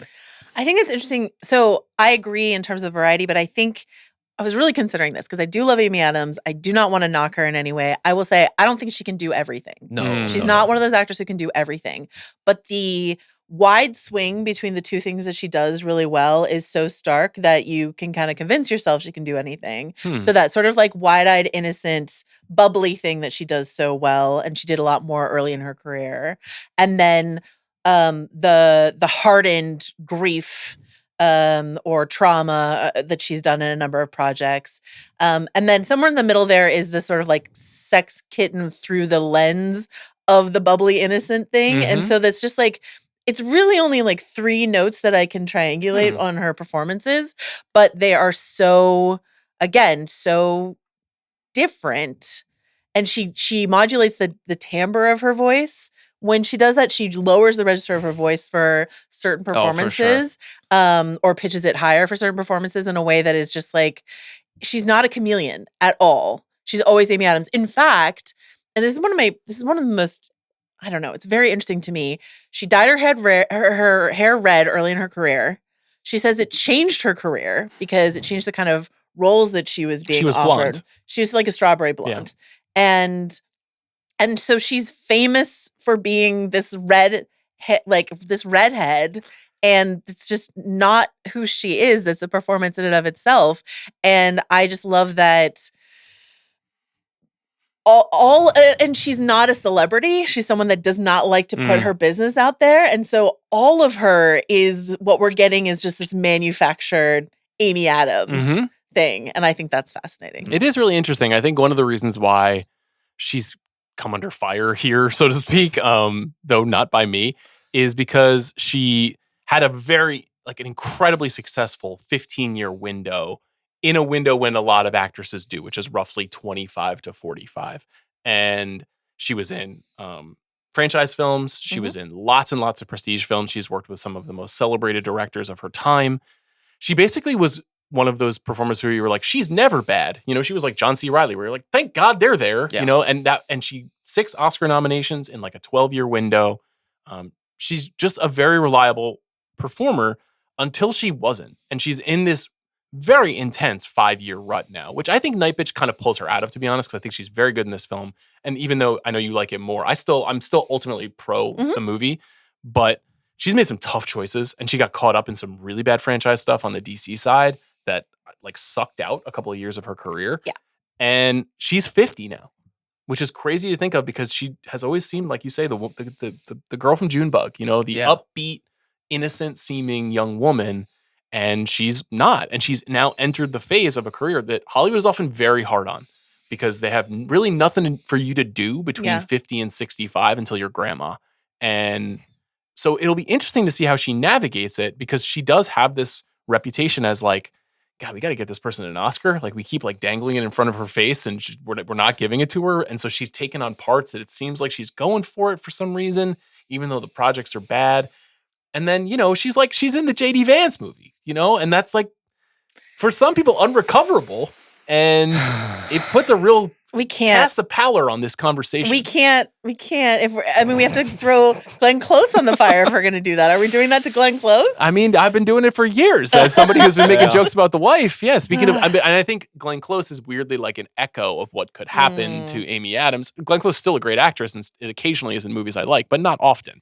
So anyway, I think that's a kind of unkind way to present it because a lot of times if you're Bradley Cooper and you're 50, you're like, you're just getting started, buddy. Yeah. Good luck to you. You're going to win 10 Oscars. And now with someone like Amy Adams, we don't see her in the same light collectively. Right. It's sort of why I wanted to bring up the fact that she produced Nightbitch because she was, you know, if you look at some of the films she's done the last couple of years, Dear Evan Hansen or The Woman in the Window, Hillbilly Elegy you mentioned, a lot of them genuinely do make sense on the page of like, this is a very popular bestseller or this is a huge smash musical or this, that, and the other thing. It's not like I don't get why she said yes to some of these things. Who says no to playing Lois Lane, even if you're playing it for Zack Snyder? Well, when she was cast, I was like, that's genius. But I think her moving into sort of her producer era, which seems to be true for a lot of her upcoming projects as well, is an attempt similar to the way that like, you know, the women in the Big Little Lies universe, like Nicole Kidman and Reese Witherspoon, are trying to sort of like carve out a path for themselves that Hollywood says doesn't exist. one of my favorite Amy Adams performances in the last decade is Sharp Objects, a TV show that not enough people talk about, but I think it's maybe we're not going to talk about it when we rank the movies. I mean, it's a question of should we be including things like that? Because frankly, it will be an interesting challenge to get to 10 here. It might. Okay. Like, I will make a strong case for the episode of Buffy she appears in, if that's what you would like me to do. I have not seen that, so I can't wait. It's wonderful. She's a witch bigot, basically. Yeah, she is a witch bigot. Anti-witch bigot. Yeah. Oh my goodness. It's true. It's Unforgivable. tough. But I mean, like, Sharp Objects is I think a really good example of something that, you know, it was 2018, it was a few years ago, but like a role you can find for yourself if you're Amy Adams and you have the pull and the ability to create projects that are of interest to you, Nightbitch being one of them. I think that's potentially very exciting. Nicole Kidman is a very good model. Obviously, Amy Adams isn't as glamorous as Nicole Kidman, but Nicole Kidman has had this fascinating balance between super commercial, kind of almost schlocky stuff and working with serious filmmakers and making this serious bid to work with more female filmmakers. And, you know, you could see a similar arc over the next 10 years for her, but you got to pick good stuff and you got to work all the time too. That's the other thing is you got to like make the projects happen. So we'll see what she does. Let's talk about her films. Let's start picking our 10. Okay. She's got a long filmography. Took her quite a while to really establish herself as something beyond a supporting actor. Yeah. I Drop Dead Gorgeous, I believe, is the first part she's ever been in. She's in a fairly small role in that movie, which is a pretty fun movie. She's great in it. I don't know if that feels quite like probably not media enough apart. Yeah, I'm usually interested in the breakout, but the breakout ensemble. takes a long time for her. Is the question, and I know, I just always have this question when you do this segment, is it the best movie or is it the best Amy Adams performance inside of a movie? The answer is yes. Okay, great. I think we should, and also the most important, and also the highest grossing, and also the awards bid. I think we should consider Drop Dead Gorgeous, but not firmly put it on. That sounds like a yellow to me. 2000 Psycho Beach Party, funny movie. Haven't seen this in a long time. It's kind of a satire of beach blanket bingo style. That's literally the name I have written down. Beach blanket bingo. You watched? Did you watch all of these movies, Rob? No. How many Amy Adams movies do you think? I'm not at liberty to say, but I did watch Hillbilly Elegy science. Thank you. I watched it on the day of the election when it was released. Okay. Not 4 years ago, not this year. I don't think Psycho Beach Party is in, even though this is blonde era Amy Adams. That's Many of these movies are blonde era Amy Adams. Cruel Intentions 2 from 2000. I was shocked to learn that this is actually a prequel and that Amy Adams is playing Catherine. The Sarah Michelle She's Gellar. playing Sarah Michelle Gellar. Yeah. I haven't seen this. Okay. Did you watch it? I watched clips. Okay. Let's just say it doesn't work. Okay. So Cruel Intentions 2 is red as well. Yeah. The Slaughter Rule, haven't seen it. Don't know what this is. Also another very small part. Okay. Red. 2002 Pumpkin. I remember this Christina Ricci vehicle quite well. I don't think there's enough for her here. Nope. I agree with you. I would say the same is true for Serving Sarah. Correct. Which is a real time capsule comedy of my college years. It does introduce a certain Amy Adams archetype that she tried, which is hot mess Amy Adams for a while. Yes. Again, doesn't really work. Pretty small part. Don't see it for this. Yeah, there's a group of actresses at this time, what I'll call the American Pie class. Tara Reid, Mina Suvari, Shannon Elizabeth, Allison Hannigan. Yeah. There's a whole, Rebecca Gayheart is in this conversation. There's a whole bunch of actresses, and they all kind of had to choose. They had to say, I'm a bombshell or I'm the girl next door. And it was very bifurcated at that time. And she kind of doesn't choose. She says, why not both? Yes. And I think that's one of the reasons why she has persisted. She's also just the better. I mean, Tara Reid is no Amy Adams. No. Well, Rebecca Gayheart catching strays. I like her work to this day. No rest for the Noxema girl. Only one of Amy Adams and Rebecca Gayheart are in Once Upon a Time in Hollywood, I'll have you know. That's true. Okay. 2002 Catch Me If You Can. This is a yes for me. I think this is green as well. Yeah. Now, this is a very, very small part, but she's so unmistakable in Brenda. this movie. Yes, Brenda, The who braces. pops off the screen. Yeah. Yes. Show me a better performance in Braces, honestly. Yeah. Is this the only time she and Leo have worked together? I think so. Because they believe got so. something cooking between them. I They would like did. to see them again. It was she's phenomenal in this movie. Yeah. A movie that I love Yep. and she's wonderful in it. I do too. I think this is our first green. 2004, The Last Run. Can't say I've seen it. No. 2005, The Wedding Date. Haven't seen it. I have. She plays a shitty sister, a thoughtless, hot girl. She's done that many times before. She's trying to pull herself out of supporting bitch, basically. Like that's a part she keeps getting cast, and I guess because of her presentation. 2005, The Wedding Date, haven't seen. Standing Still, haven't seen. I assume these are red. Yes. And then we get Junebug in 2005. This is Otto Green as it Bright. gets. Otto Green. Green, major breakthrough as Ashley, the sweet, innocent. I guess is she the sister-in-law of Embeth David's character who comes to stay with Alessandra her husband's Novola's family in the South, in Yeah. Tennessee. I can't recall which state they're in. This Married to Ryan from the OC. Good pull. in the film. Mhm. Yeah. Pregnant, She's amazing in this movie. charming. Yes. Interesting that she's so known for being, I think she waited a little later in life to actually have children, but Mhm. portrayed a expecting mother. This is kind of, Nightbitch closes the loop really Wow. on the Amy Adams arc. I hadn't thought about that. I really like this movie quite a bit, and I think she's She's magnificent wonderful in in it. it. Very funny and very sweet. 2006, Talladega Nights, The Ballad of Ricky Bobby. I'd just completely forgotten she was in this movie. It's a classic comedy. I'm not sure if it really represents her at her best. No. Here's the thing. Sometimes I kind of disagree that Amy Adams is great and everything because sometimes she's just there. Mm, And I'll get to like one of those films that I rewatched and I was like, she's just aggressively there. okay. And they had nothing for her. This sounds like a Bill Simmons critique. This is kind of one of his takes. He's like, what does she do? No, she does things, but not in every movie. She's not always given things to Okay. do. That was also a Bill Simmonsism. She Yeah. does things. She does things. She did the things. Okay. Talladega Nights, we'll say, is red. She plays the character of gorgeous woman in Tenacious D in The Pick of Destiny. Mm. Fun movie. Not going in the Hall of Fame, of course. 2006 is The X. Remind me which movie this is. I cannot. What is this? Because after this movie, business really picks up. Yeah. The Amy Adams of course I remember this now. This is the Zach Braff, Amanda Peet, Jason Bateman comedy. Of course you remember it. I saw this movie in movie That movie theaters. doesn't exist. I'm afraid to tell no. you.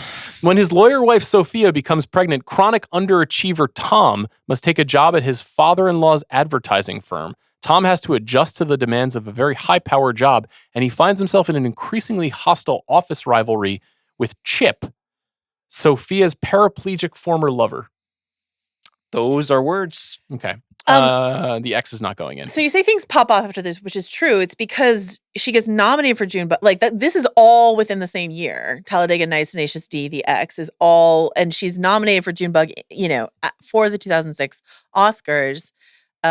Loses to Rachel Weisz and The Constant Gardener, and It's a reasonable loss. it is a reasonable loss. But like that was like her major introduction because she won an award at Sundance when it premiered at Sundance, and then she got the Oscar nom, and people are like, "Who is this girl?" So do you think she got these jobs after the nom? She probably got it all before. I think she did these before, and then Enchanted is what she did after. So let's talk about Enchanted. I'd Yeah. never seen it until a couple of weeks ago, even though it was a Really? hugely successful movie. I was 25 years old when this movie And was released. not going to see Disney princess movies. Didn't go to see Enchanted. Oh. I did watch it with my daughter, who was utterly mesmerized, Yes. and now is in a canon of her own. I like this movie. It is indisputably in the Hall of Fame. No question. Yes. It's one of her biggest hits. It is entirely built on her charm. Yes. And You can see how they saw her in Junebug and Yes. built this for her. Those The bastards at naivety Disney. engine of Amy Adams is like in full effect. in Yeah, this film. yeah, But yeah. also Marsden almost steals it. It's Like, Marsden. he's It's really- kind of Marsden's movie. He's really, really good.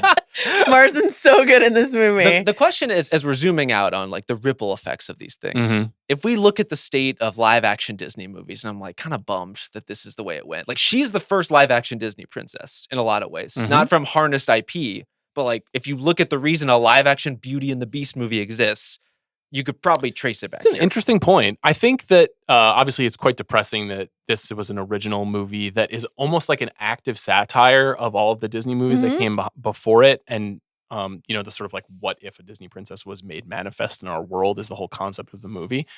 But they don't do original live action movies like this anymore No. over there. So that's a real shame. I think the original sin for live action Disney is Tim Burton's Alice in Wonderland. That's where it all went real bad for everything. We're on the precipice of Mufasa: The Lion King, which is Your I most guess- anticipated movie of the year?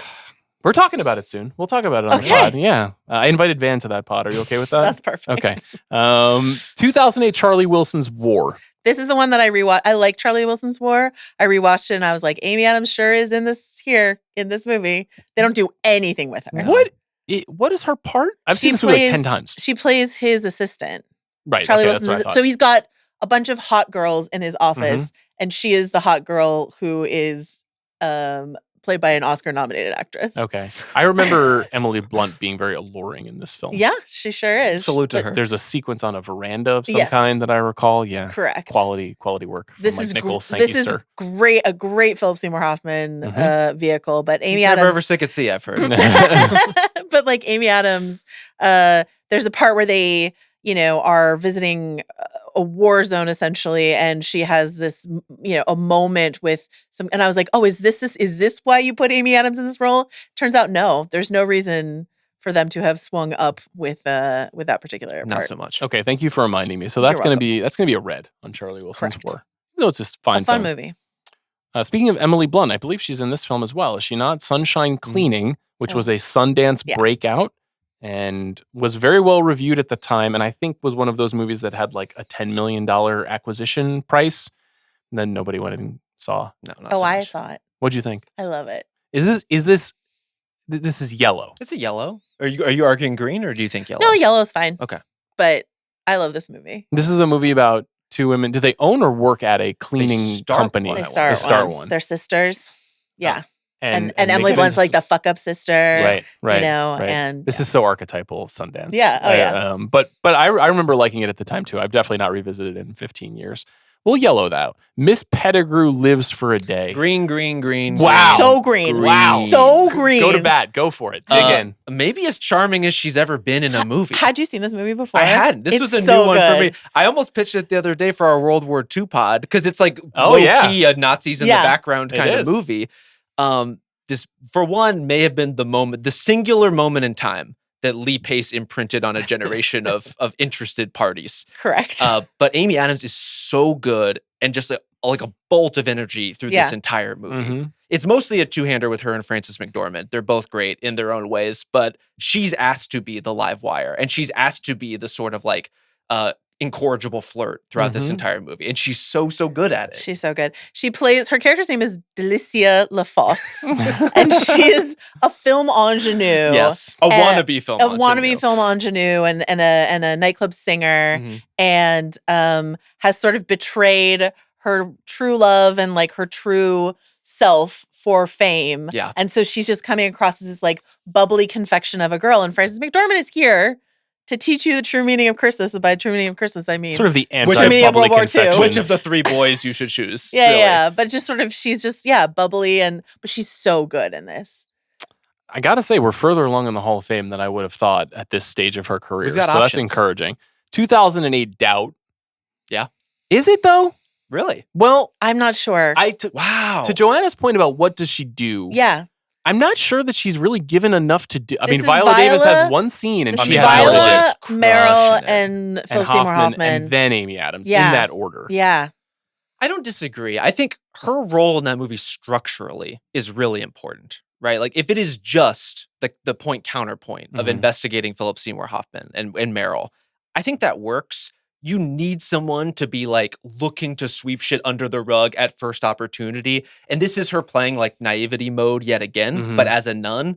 I think she just fills a role that the movie needs really well and pitches it at a really, really high level relative to what that role can be. I think that's generous. I'm going to yellow it. I I have would the same yellow it. reservations that Joanna has. You where have such doubts. Night at the Museum, Battle of the Smithsonian, which I think is the second of the Night at Yeah. the Museum movies. I'm not going to green this, but I just need to tell you she's actually great in this She's movie. good? Yeah, she's really good. I haven't seen this. She plays movie. Amelia Earhart with a lot of moxie, Okay. and it's just quite fun. But full disclosure, I watched all of the Night at the Museum movies on a plane, Mm. on a really long plane ride. Had a great time. Did Okay. they make the Ringers plane movie list? I didn't even see. I don't think they Um, did. But I put it on my long You did? list. Okay. Good for you. I'm going to read it with no disrespect to you or Amelia Earhart. I just wanted to mark that, Okay. that she did more with this than she needed to. So this movie just came up in a conversation we were having the other day on the pod. Julie and Julia, Yeah. which is I would say, complicatedly remembered Nora Ephron film that is one part historical drama and one part coming of age dramedy smashed together. I believe you were referring to the Julia Child aspect as being the good half. Yeah. I think that's universally accepted. There is literally online a cut of this movie that is just the Julia part. The child cut? Yeah. Because Julie Powell, with love and respect to her, is an intolerable character. And I hate that part of the movie. Okay, so that means red? I would read this. Her part doesn't work. It doesn't work at Is all. it Adrian She's the Grenier? Jack Black Is of he, this is movie. he the... It's Messina, isn't it? Is it Messina? Oh, Is it's the partner? Messina. Yeah, it's Messina. Messina. Okay, what Yeah, movie yeah. am I thinking of? The Intern? Devil Wears Prada. Devil Wears Prada. Thank you. Yeah, I tend to get those confused. Your Merrills. My Merrill movies. Yeah. 2009 Moonlight Serenade. What is this movie? Are we sure it exists? I'm not sure it exists. I'm gonna look up the description. I love to read the description. Well, that's the Glenn Miller song Moonlight Serenade. That's not what we're referring to. Moonlight Serenade is a 2009 musical romance film directed by Giancarlo Tagliarco that stars Amy Adams as Chloe. A piano player discovers that the girl at the coat check of a jazz club is a talented singer. She persuades him to form a musical act together. What is this movie? Who's the him? Alec Newman? Oh, no. Was this movie made in like 1999 and then released 10 years later? I have no idea. Terribly confusing. Released by Magnolia. That's red. That's not going in. No. 2010 leap year. It was all there on the page. Like Amy Adams, Matthew Good, Matthew Irish Good countryside. attempting to go to that Hugh Grant place. Yeah. Attempting. My And yet. my friend calls this movie Amy Adams is Gonna Fuck a Stranger. We have for years called this movie that. It's a no-go. Leap year Unfortunately. is definitively red. I know there are some people who really like it as a piece of cheese, but that's all that it is. No. Is a piece of cheese. Another one of these very weird movies that I've never seen. This is a direct-to-video movie from 2010 called Love and Trust that stars... Distrust. Excuse me, Love and Yeah. Distrust. Get it right. That stars... Listen to this cast. Are you ready? Robert Pattinson, after Twilight. Amy Adams. Sam Worthington, after Avatar. Robert Downey Jr., and James Franco in the peak of his Franco-Roganness. Yeah. No And one... that's a post Iron Man Downey. Now I feel bad for not watching this movie. This is an anthological movie with directed segments by 6 different filmmakers, including Lorraine Bracco. This is that era. A lot of anthologies going What the around. fuck is this movie? Which is her segment and what happens in it? Let's find out. Amy Adams plays Charlotte Brown in Pennies.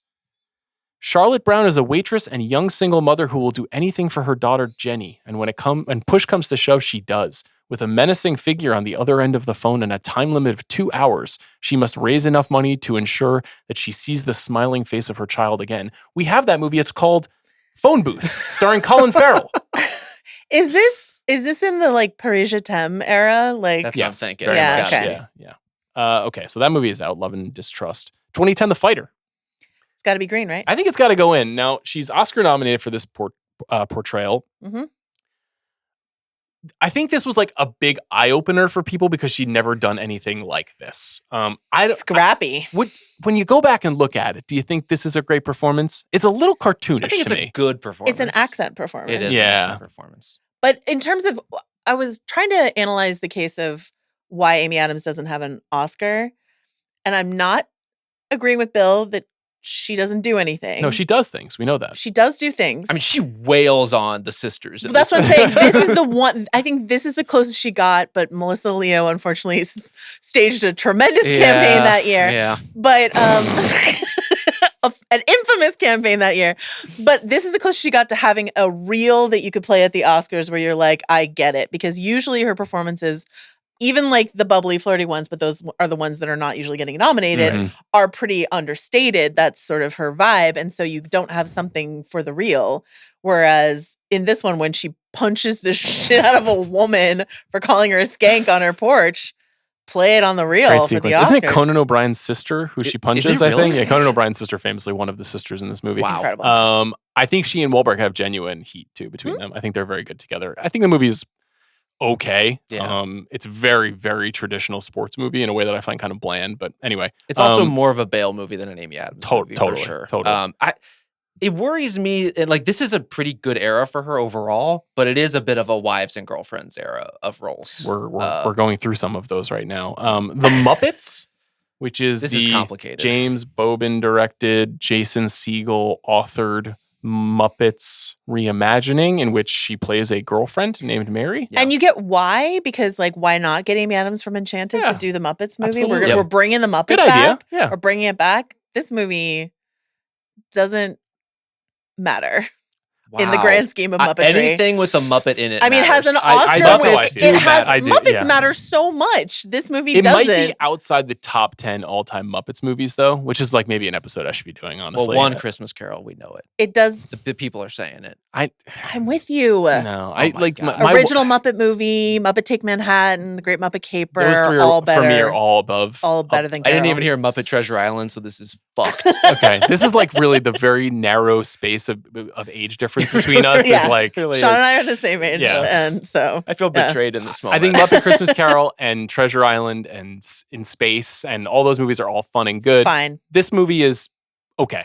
And I really love Segel, and Segel, after Forgetting Sarah Marshall and the Dracula musical, I was like, this will be the best film ever made. Yeah. This guy who gets puppets like I this know. guy, and He's gonna it's bring okay. him back, and then he He didn't. didn't. But Brett McKenzie did win an Oscar, so there's always That's that. true. That's a good It's point. also tough from an Amy Adams perspective. Like her literal role in the movie is that she gets forgotten. So how could we possibly put it? Okay, we're reading the Muppets. What about On the Road? Have you seen this? I have. This is the Walter Salas adaptation of the Jack Kerouac novel. Yes. Which I remember being a lot better than I was told it was going to be. Am I crazy? It is. It just doesn't have anything for Amy Adams. It doesn't. Mm. No.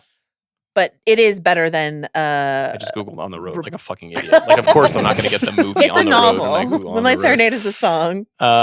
Yeah, I remember there being like some like amazing sequences with Garrett Hedlund and Kristen Stewart in this movie. That's all. Like that's what my memory is. But there's nothing for Amy but Adams Nothing here. for Amy Adams. No. Okay, so that's red for Amy Adams on the Road. 2012, The Master. Have you guys heard of The Master? Yeah, briefly, Have you heard the good word? vanishingly. Yeah, if you're interested in The Brutalist, I would watch The Master first. Think about The Master and how maybe these things are correlated to each other. She plays Peggy Dodd. It is a wife part, Sure. but I would say she's doing significantly more with it and is showing us a version of Amy Adams that I like to see. Yes. A woman in control, at times overwhelmingly in control. Yeah. And a woman with a defined point of view about how the world should work amidst men. Would you like to expand on this at all? Are you going to minor in No, this? no. A woman who can just sit in the side of a frame and like Control have, a sequence. have ownership of it. Yeah. I do, because I do like to play what if on the Oscars, right? We talked about Doubt, which she gets nominated for. Penelope Cruz wins for Vicky Cristina Barcelona. Mhm. We talked about, of course, Melissa Leo winning for The Fighter. The Master year, she lost to Annie Hathaway in Les Miserables. I will not be taking an Academy Award away from my beloved Anne Hathaway. I also will not take Also, it. she's cooking in that movie. She's wonderful in Les yeah. Miserables. I would never. This is tough. I didn't find, other than Melissa Leo, which I'm just, Right. Did she deserve to win anywhere else? right. Yeah, that's an interesting question that maybe we can get into. I mean, the thing is that she's not nominated for a movie that's coming very soon that she should have won for, in my opinion. But we'll get Oh, there. spoiler. Were we misled by Chris Ryan? Chris prepared us to have to fight for that movie. We'll no, find you're out. definitely not. No, that's just it's an order of magnitude in terms of importance to those folks. The Master is green. Trouble with the Curve, Straight up a terrible movie Which that I is- watched for the first time not for this podcast. directed by Robert Lorenz, who is Clint Eastwood's longtime producing partner, stepping behind the camera in Clint's stead, more or less, to Yeah. make a baseball movie. Is it Ryan Phillippe? Who's the Oh who's no, the male it's lead? Justin, Justin Timberlake. Timberlake. Justin He Timberlake. rolls up in a convertible listening to the Walkman. And it's so bad. That's red. Man of Steel, I think, is an absolute fucking abomination, and I'm sorry to say, I hate that movie. I will not allow it in the Hall of Okay, Fame. I was gonna maybe argue yellow just based off of like career importance. In that it helped to torpedo her career. I mean, if you're telling the story of Amy Adams' career, the DC project is part of it. I think, is. I think we should yellow it and come back to it. All right, we'll yellow it and come back to it, but I will But not be is- letting it in. I'm sorry to Okay, say. that's great. 2013, Her, kind of a weird nothing part. Again, there are a number of great films that have nothing for Amy Adams in it. Bill's not right, but But not wrong? But not wrong. Hear me out. Like, Joaquin Phoenix interacts with very few actual humans in this movie. One of them How is dare Amy you. Adams. Well, I'm just Well, saying. the movie, the movie's one of the points of the movie is obviously like simultaneously open to the idea of falling in love with something that is not human form, but also like, hey, have you noticed that there's like a really cool normal woman who lives Right. next door to you, Yeah. who's interested in you, and she represents that. And I think that that's often her role in a lot of movies.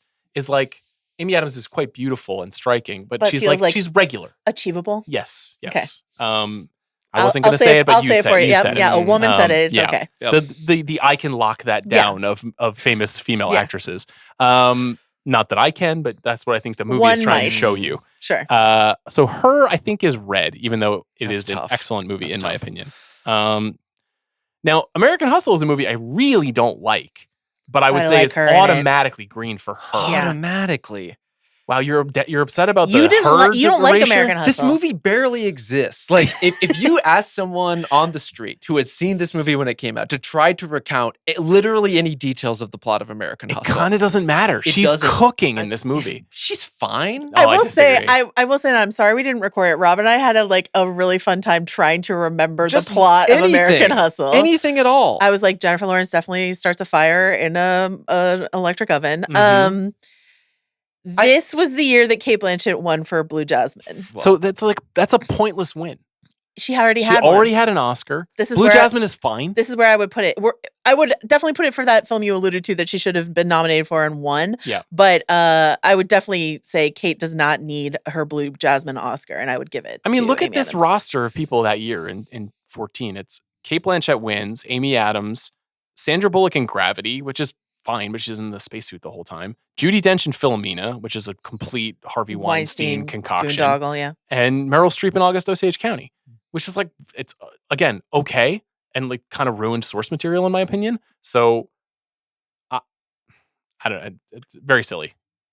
I agree. I think you might have to be right because this is also one of the most financially successful like non-franchise movies she's ever been in. Like it was a smash hit. David O. Russell really was running a con on everyone for a while, I have to mean, say. It was the most nominated movie of that year. It had 10 Oscar nominations, Crazy. one each in all 4 acting categories. Yes. And she is doing like the part within a part within a part thing, layering lots of accents in. Like I respect the overall bit of that character. I really am not fond of this movie. Well, But I think it has to at least get out yellow, of if not green. respect for Man of Steel, we'll yellow this as well, but I'm almost certain we're going to come back to I think we grading it. I think also if you're nominated for an Academy Award for a movie, it's in most cases, it has to be a green.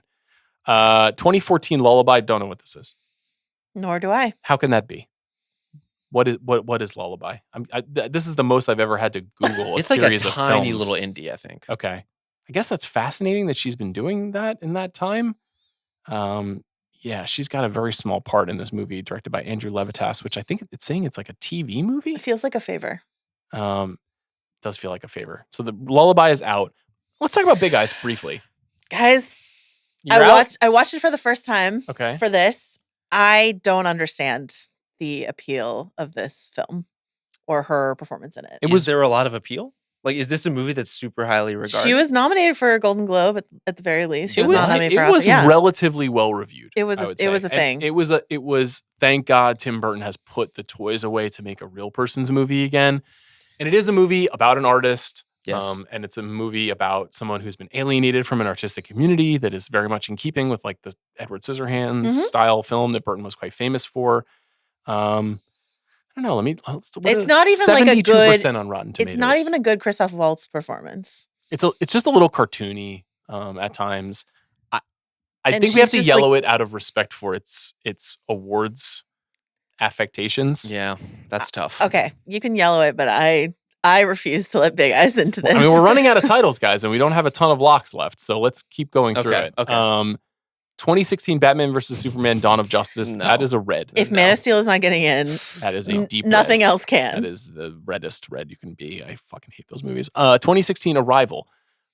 Let's look at the 2017 Academy Awards. Do you have that I pulled got up it. already? Yeah. Who was nominated in Best Actress that year? It was Emma Stone won for La La Land, Okay, good win. Isabelle Huppert Ooh, love that in movie. Elle, Yeah. yeah. Ruth Negga in Loving, Natalie Portman in Jackie, And here's the kicker. No. Meryl Streep and Florence Foster Jenkins. Yeah, an absolute joke. An absolute calamity. Yeah.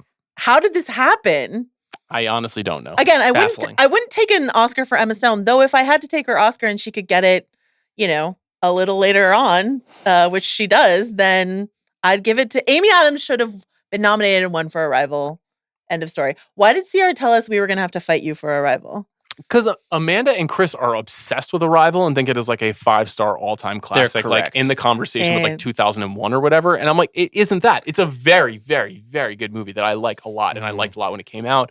But I just don't have the same level of adoration for it. But in the context of Amy Adams' career, it might be the best movie she's made. It's the number one. It's so good. clearly the number one. So I have no issue whatsoever with automatically greening it. That's a pretty competitive Oscars Best Actress Not bad. group of I know. performances But there. still, she should have gotten in there. She's Well, I acting agree. opposite a fucking window. I know. But, she's like- great in that movie.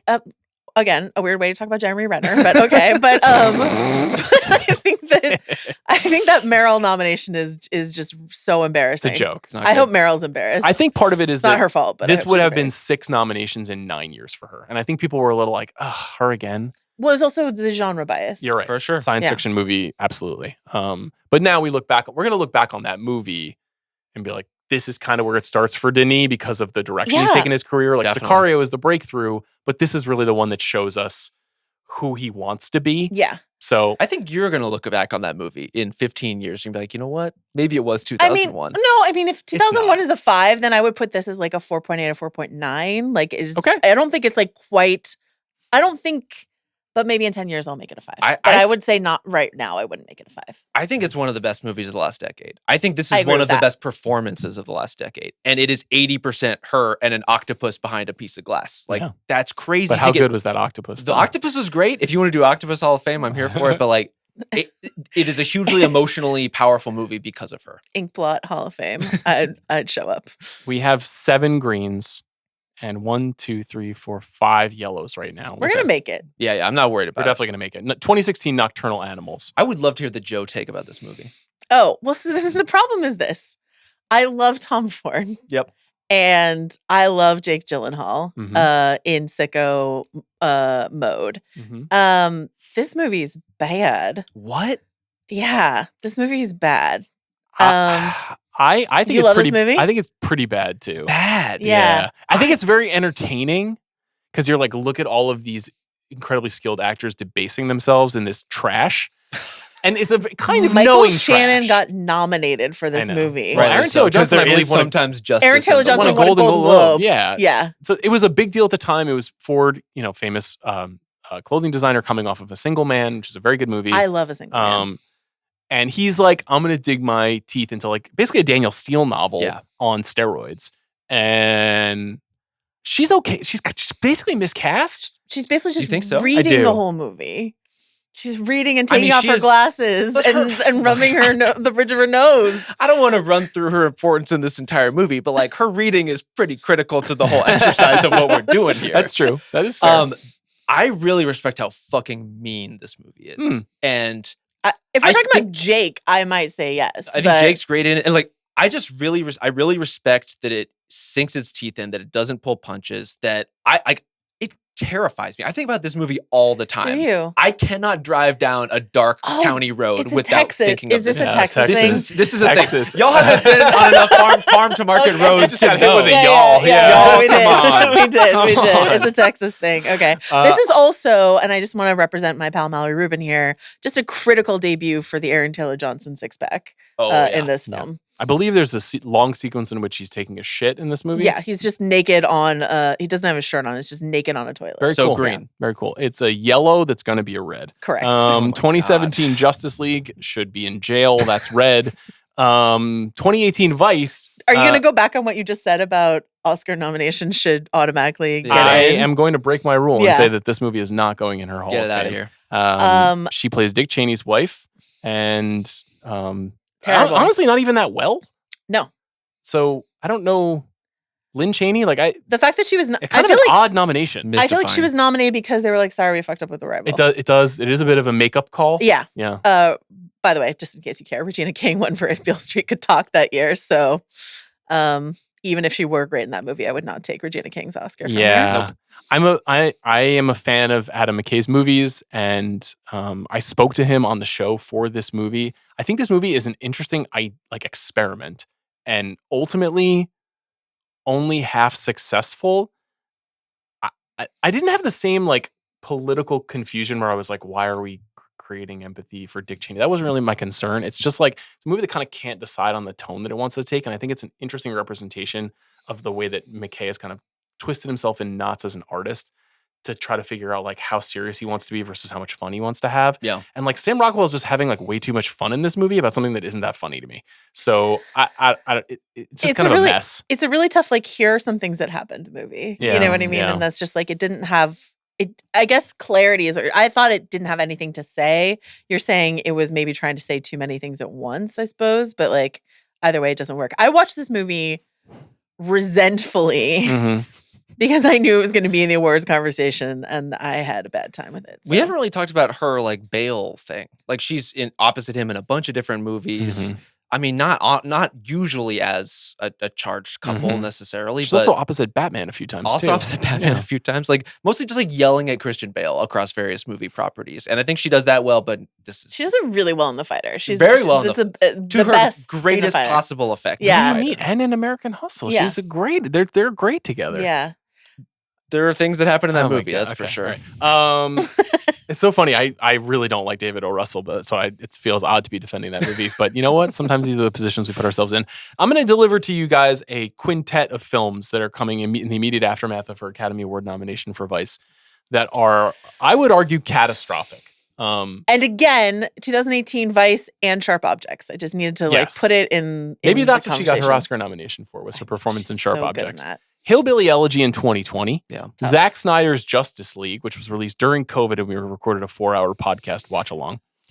The Woman in the Window, a adaptation of a bestseller that was like relentlessly worked over and reshot and Mhm. mangled. Mhm.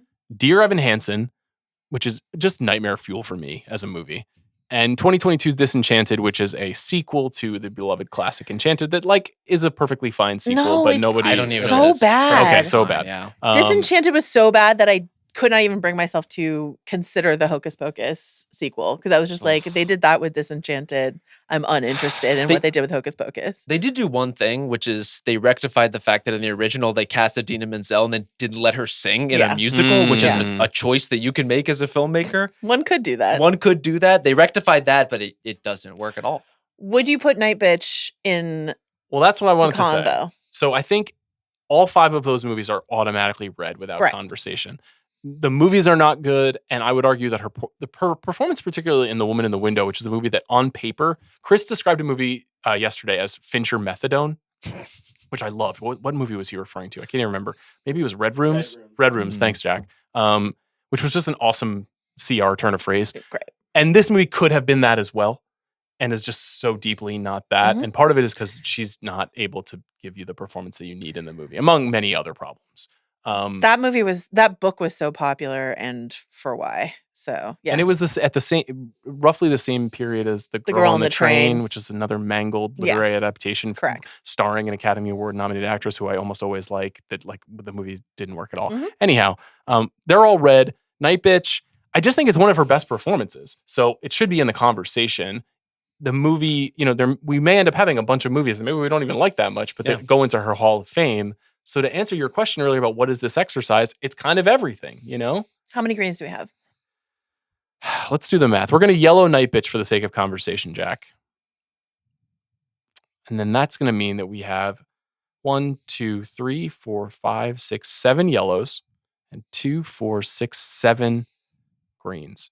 So what we need to do is green 3 of the yellows. And we're gonna green American Hustle.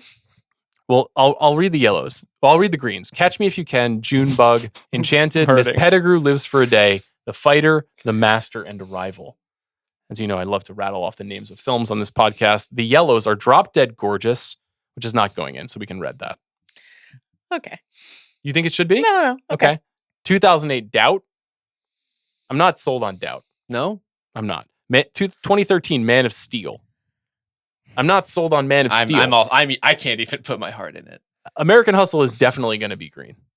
Fine. We out of respect for you, Rob, we yell at it. But if it were just Joanna and I sitting here, it would have been an autograph. Well, then you better agree Nocturnal Animals. That's all I have to say about that. I would be willing to give you that. I agree. So that takes Wow. us to For 9. you and the state of Texas. I'm so moved. Yes. Yeah, Thank you. Now we have one more to go. And I kind of sort of think it's Nightbitch. I think it's Nightbitch. We're going Nightbitch over Doubt? Yes. She's just I really thought you both were going to come crawling back to me on Doubt. Well, there is no movie without her in Nightbitch. In That's Doubt, true. it's like, that could have been Anne Hathaway. It would have been fine. she does go absolutely feral on a meatloaf. And like, again, the commitment of the performance Yeah. is unquestionable. It does all hang on her. She's looking straight down the barrel of the lens, delivering a lot of Nightbitch. And again, on like in the like sort of representative of her career, this idea of the producer era, I'll do it myself. Amy Adams. Her Thanos? Yeah, her Thanos era. She's in her Thanos era. Okay. Where does that bring us? Back to her, back to Nightbitch. So right now, on Variety's prediction of best actresses, Yeah. where do you think Amy Adams sits for her performance in Nightbitch? Out of the top 20. Oh, based on the response to the screening I went to, I would say, and this is Clayton Davis putting this together, Mhm, right? Clayton, where would Clayton put her? In the tens? yeah, I was thinking teens. I'm going to say 14. She does not appear in the Not top 20. appear. That's tough. Well, is that because the movie's not out yet? I don't think so, because there's plenty of movies like Baby Girl that are not out yet, and The Room Next Door. This is just a look at the top 10. Right now, Cynthia Erivo is in the first position, which is not accurate.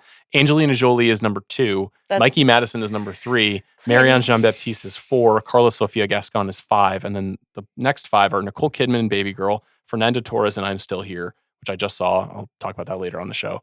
Tilda Swinton, The Room Next Door, Saoirse Ronan for The Outrun, and Demi Moore for The Substance. Now, With love and respect to Variety and Clayton, sometimes those lists are a little wonky. a little wonky. I don't think she's getting nominated, but I wouldn't be shocked if she got nominated. I would certainly not be shocked if she got nominated for the Globes. Would this go into comedy? Yeah. Yeah. This would go into Musical or comedy and she would comedy. get nominated for the Globes. Well, we're going to be talking about that very soon. We are, but and if that Globes nomination starts a different conversation, that's the thing that the Globes can do because of your double actor nominations. Mhm. Someone starts being in the conversation who wasn't in the conversation before. Okay. Well, this is turning into an epic episode of this, of Sorry. this show, and it's because I put more on your plates than I needed to. I think I'm. So it's between Doubt, Big Eyes, and Nightbitch. It's not Big Eyes. I think it's No. I think it's Nightbitch.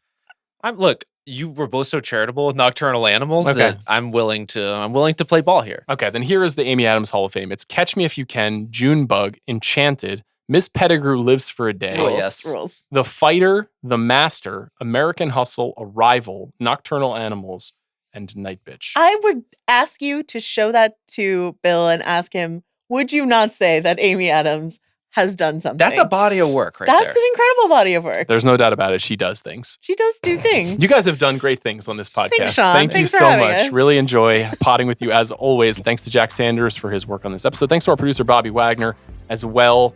Later this week, we're digging into the most underseen and underappreciated movies of 2024. We'll see you then.